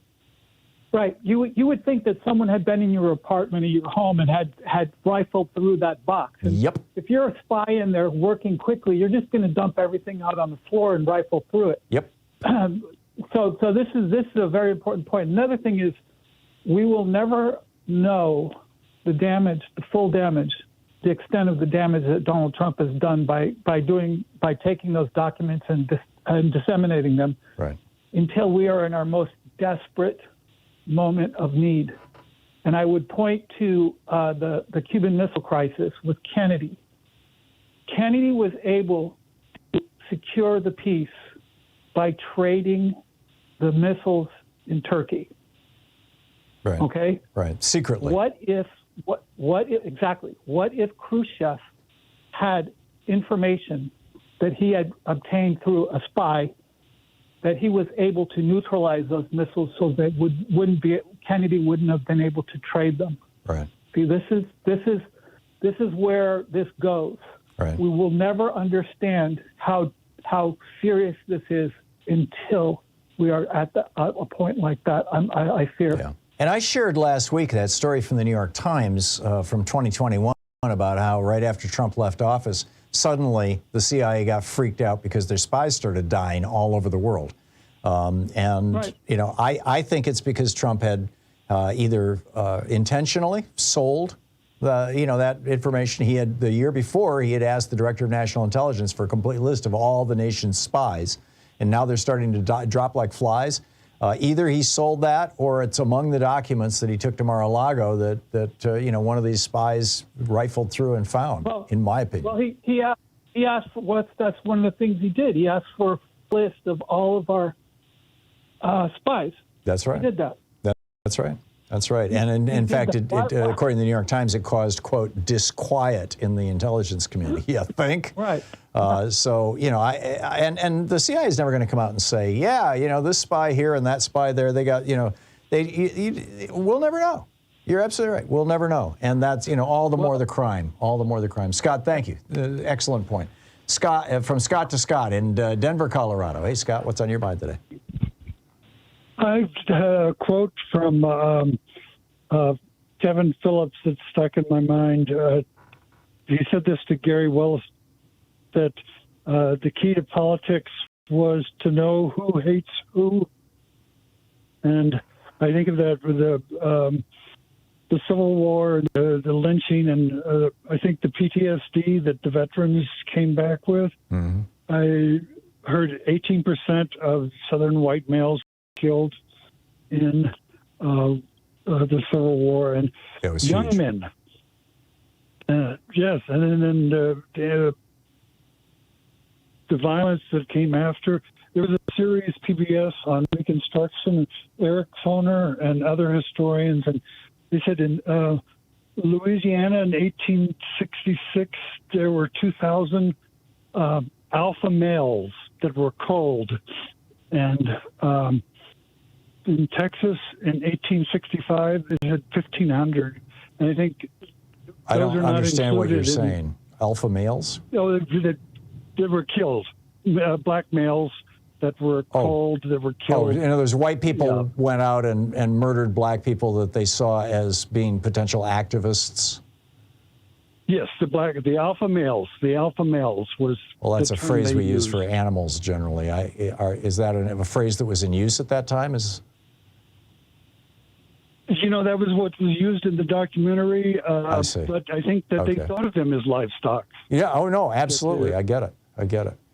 And, yeah. So you're suggesting that one of the reasons the 1860s and the late 1860s, the 1870s, and the early 1880s were so violent toward black people was because these white men had come back from war where they had killed and seen killing, and they'd become desensitized to it, and or even craved it.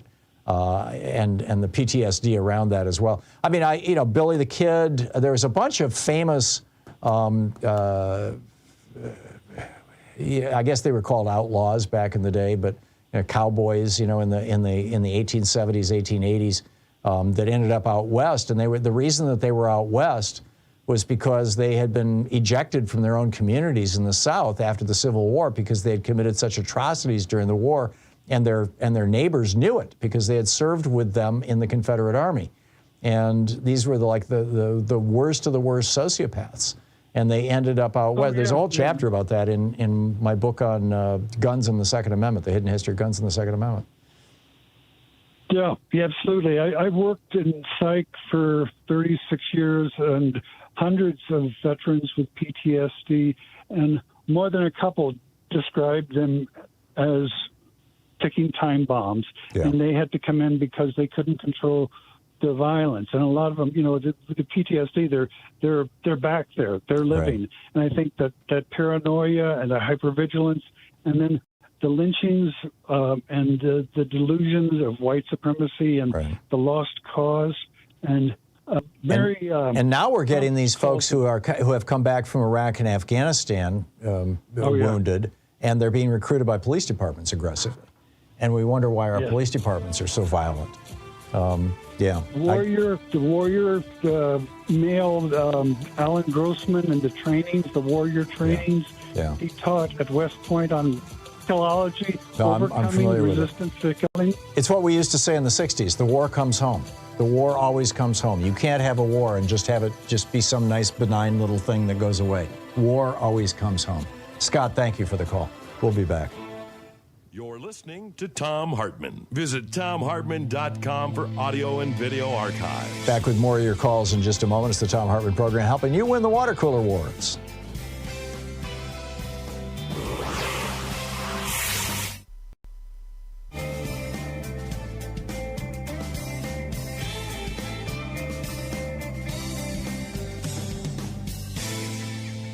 And welcome back. Johan in Los Angeles. Hey, Johan, what's on your mind today? I happened to watch the Charlie Kirk interview with this African-American guy about what right wing he must work on, and mentioning about replace the religion. And here's the exact quote that he said through the video. May I say it? Mm-hmm. As long as it's not obscene. You just replace Christianity with a counterfeit religion that looks very similar to earth worship, to the worship to the self that Bible was actually written as the reputation. Well, that's kind of the Opus Dei hyper right-wing Catholic perspective too. Yes. You know, the religion has been corrupted with this doctrine of love and peace, when actually religion is about severity, about fear of God. You know, he's going to punish you if you put any God ahead of him, or, you know, you need to strike your children to death with stones if they speak back to you, and, you know, all this Old Testament, Bronze Age, sky god stuff. And it doesn't surprise me that Charlie Kirk would want that. I mean, that's the soil in which male supremacy grows, and Charlie Kirk is, you know, apparently a big fan of that too. And earlier caller, the woman who mentioned about the conservative mind, I have a phrase. Do you remember the 14 words that white supremacists use? From 1488. I don't remember what they are. I'm sorry? We must secure the existence of our people and a future for white children. Right. From David Lane. Do you remember him? Yeah, I do. Yeah. I hope she's watching. I hope she remembers that. Oh. Yeah, there you go. Okay, Johan, thank you, I think. Thank you. Gary in Alpharetta, Georgia. Hey, Gary, what's on your mind today? Hello, Tom. Thank you. This level, you were talking about misinformation and lies, this level, and it seems to me this accelerated level of misinformation and lies by, frankly, the radical right and the Trumpsters and his gang, this has reached a crisis level when I actually think about it. And I think what really provokes it, and I probably won't live long enough to see it, but I think it's a cultural thing. I think it's too much style over substance. I want leaders that have substance over style. I want the other. Well, you have to have both. Over style. Pardon me? You have to have both. Sadly, but you know, we live in a media world. Well, that is the reality, and that I thought you might bring that part of it up, which is valid. But what we're seeing in the GOP is that it's all style and no substance. Well, yeah, right. It's out of whack. Yeah. And in the Democratic Party, not enough style. Right, you're right. Let me ask you this, though. Hasn't that transferred, though, into the political system, into what's developed now, where you can go out and just break the law like he has. Yeah. And we have to go through this as a country. Yeah, well, that's, I mean, Trump was a billionaire. That has always been true of rich white people. That if you're rich and you're white, you can get away with pretty much anything. Even holding rich white people to account for murder. That one famous case, Robert, what's his name? I'm forgetting his last name. Is a great example of it. It's damn hard. Thank you, Gary.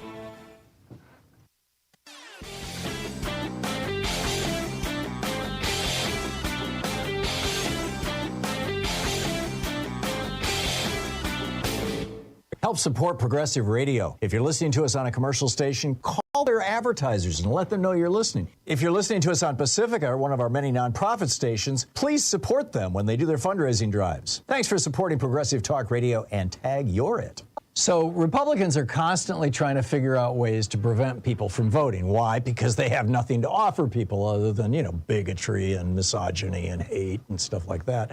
Oh, and tax cuts for billionaires. So in 2020, the early polling down in Texas was showing that Donald Trump was going to lose to Joe Biden. Now, keep in mind, this was also during the pandemic. And so Attorney General Ken Paxton, Republican, now impeached, came up with a bright idea to scare people away from voting in Harris County, exclusively in Houston. 4.7 million people, 2.5 million registered voters. And so he forbade the county from mailing out applications for mail-in ballots, and then went on Steve Bannon's show to brag about how they wanted to send out 2.5 million ballots, and we were able to stop every one of them, thus giving the election to Trump in Texas. It's amazing. There's a whole piece about it over at HartmannReport.com. Check it out. And welcome back. Picking up your calls here. Avery in Antioch, California. Hey, Avery, what's on your mind today? Well, with all of the disturbing news, I thought I'd give you a little bit of a good news story for human rights. Okay. Last month, New York became the largest city in the U.S. to pass an ordinance to add height and weight to protected categories of anti-discrimination code. To protect people from discrimination on the basis of height and weight in housing, hiring, and accommodations.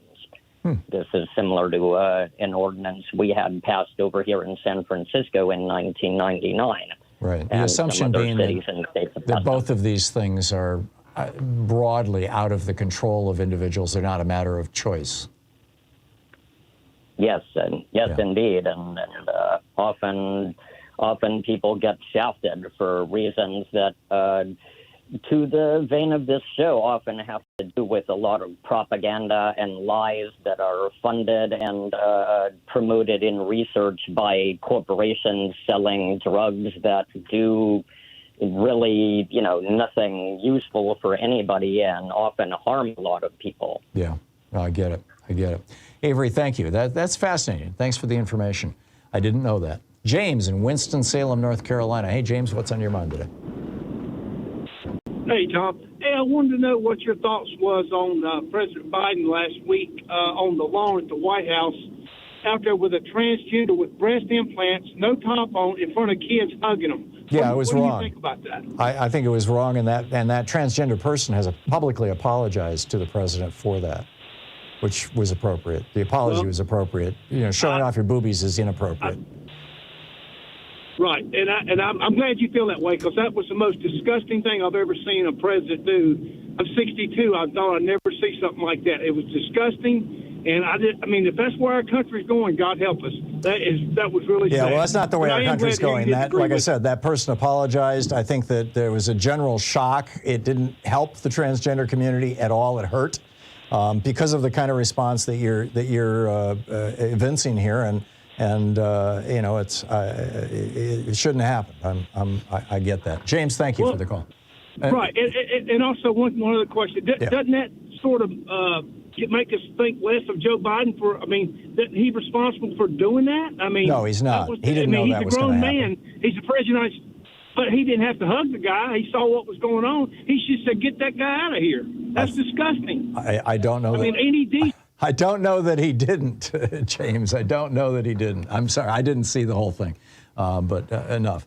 Marty in Evergreen Park, Illinois. Hey, Marty, what's on your mind today? Hey, Tom. Well, thanks for taking my call. Well, we were talking earlier about, the Republican endgame, right? And I've won a few water cooler battles with this logic. But, Republicans want to force women to have lots of kids, right? Wanted or unwanted. But I think the Republicans are only interested in children having one attribute, right? They don't want healthy kids because they don't offer or subsidize prenatal care, right? They don't want well-educated kids because they oppose properly funding public schools. We don't want well-fed kids because they oppose or expanding SNAP benefits. They don't want well-adjusted kids. Otherwise, we'd be, supporting universal pre-K. We don't want transgender kids. They also want transgender kids to feel isolated, ostracized, and uncomfortable with their bodies. But the truth is, the weapons industry makes money every time there's a mass shooting or, when kids get killed in school shootings. And gunfire is a leading cause of death for children in the United States. So the only one fact I can deduce from all of this is Republicans are only interested in American children having one attribute, and that they be shootable. So Republicans are pretty much only interested in America having shootable children. I mean, That's the only thing I can. I'm not willing to go that far, Marty. I mean, I do think that we have a real crisis in the United States with with all of these issues, but and you're absolutely right. Republicans are just making life really tough for children, parents, trans people, right across the board. But to say that they just want kids murdered, on the other hand, I can't say that they don't want to have kids murdered. Maybe there's some political benefit to them. I don't know. It's a tough one. Thank you for the call, Marty. Mario in Chicago. Hey, Mario, you got the last half minute here. So you got a quick one? Yes, sir. Very quickly. Why our Democratic representatives don't go after the Saudis and the Trump family? They got $3 billion and all this corruption, and they go after Biden. They have to go after these people. Democratic representatives, they have to start looking into this. Yeah. Well, like I said earlier, I think it was a real failure of the first 2 years of the Biden presidency that Nancy Pelosi in the House and Chuck Schumer in the Senate did not conduct investigations beyond the January 6th investigation into some of these in my mind, clear crimes. Mario, thank you. Thanks for being with us today. We'll be back tomorrow, same time, same place. In the meantime, don't forget democracy is not a spectator sport. It requires all of us. That includes you. So get out there, get active, tag, you're it. There's so much to do and so little time. Election's coming up. We'll see you tomorrow. Have a great afternoon. Take good care of yourself and be nice to the people around you. We'll catch up tomorrow.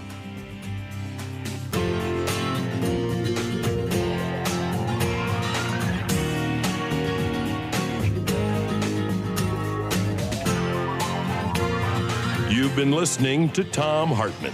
For audio and video archives, visit thomhartmann.com.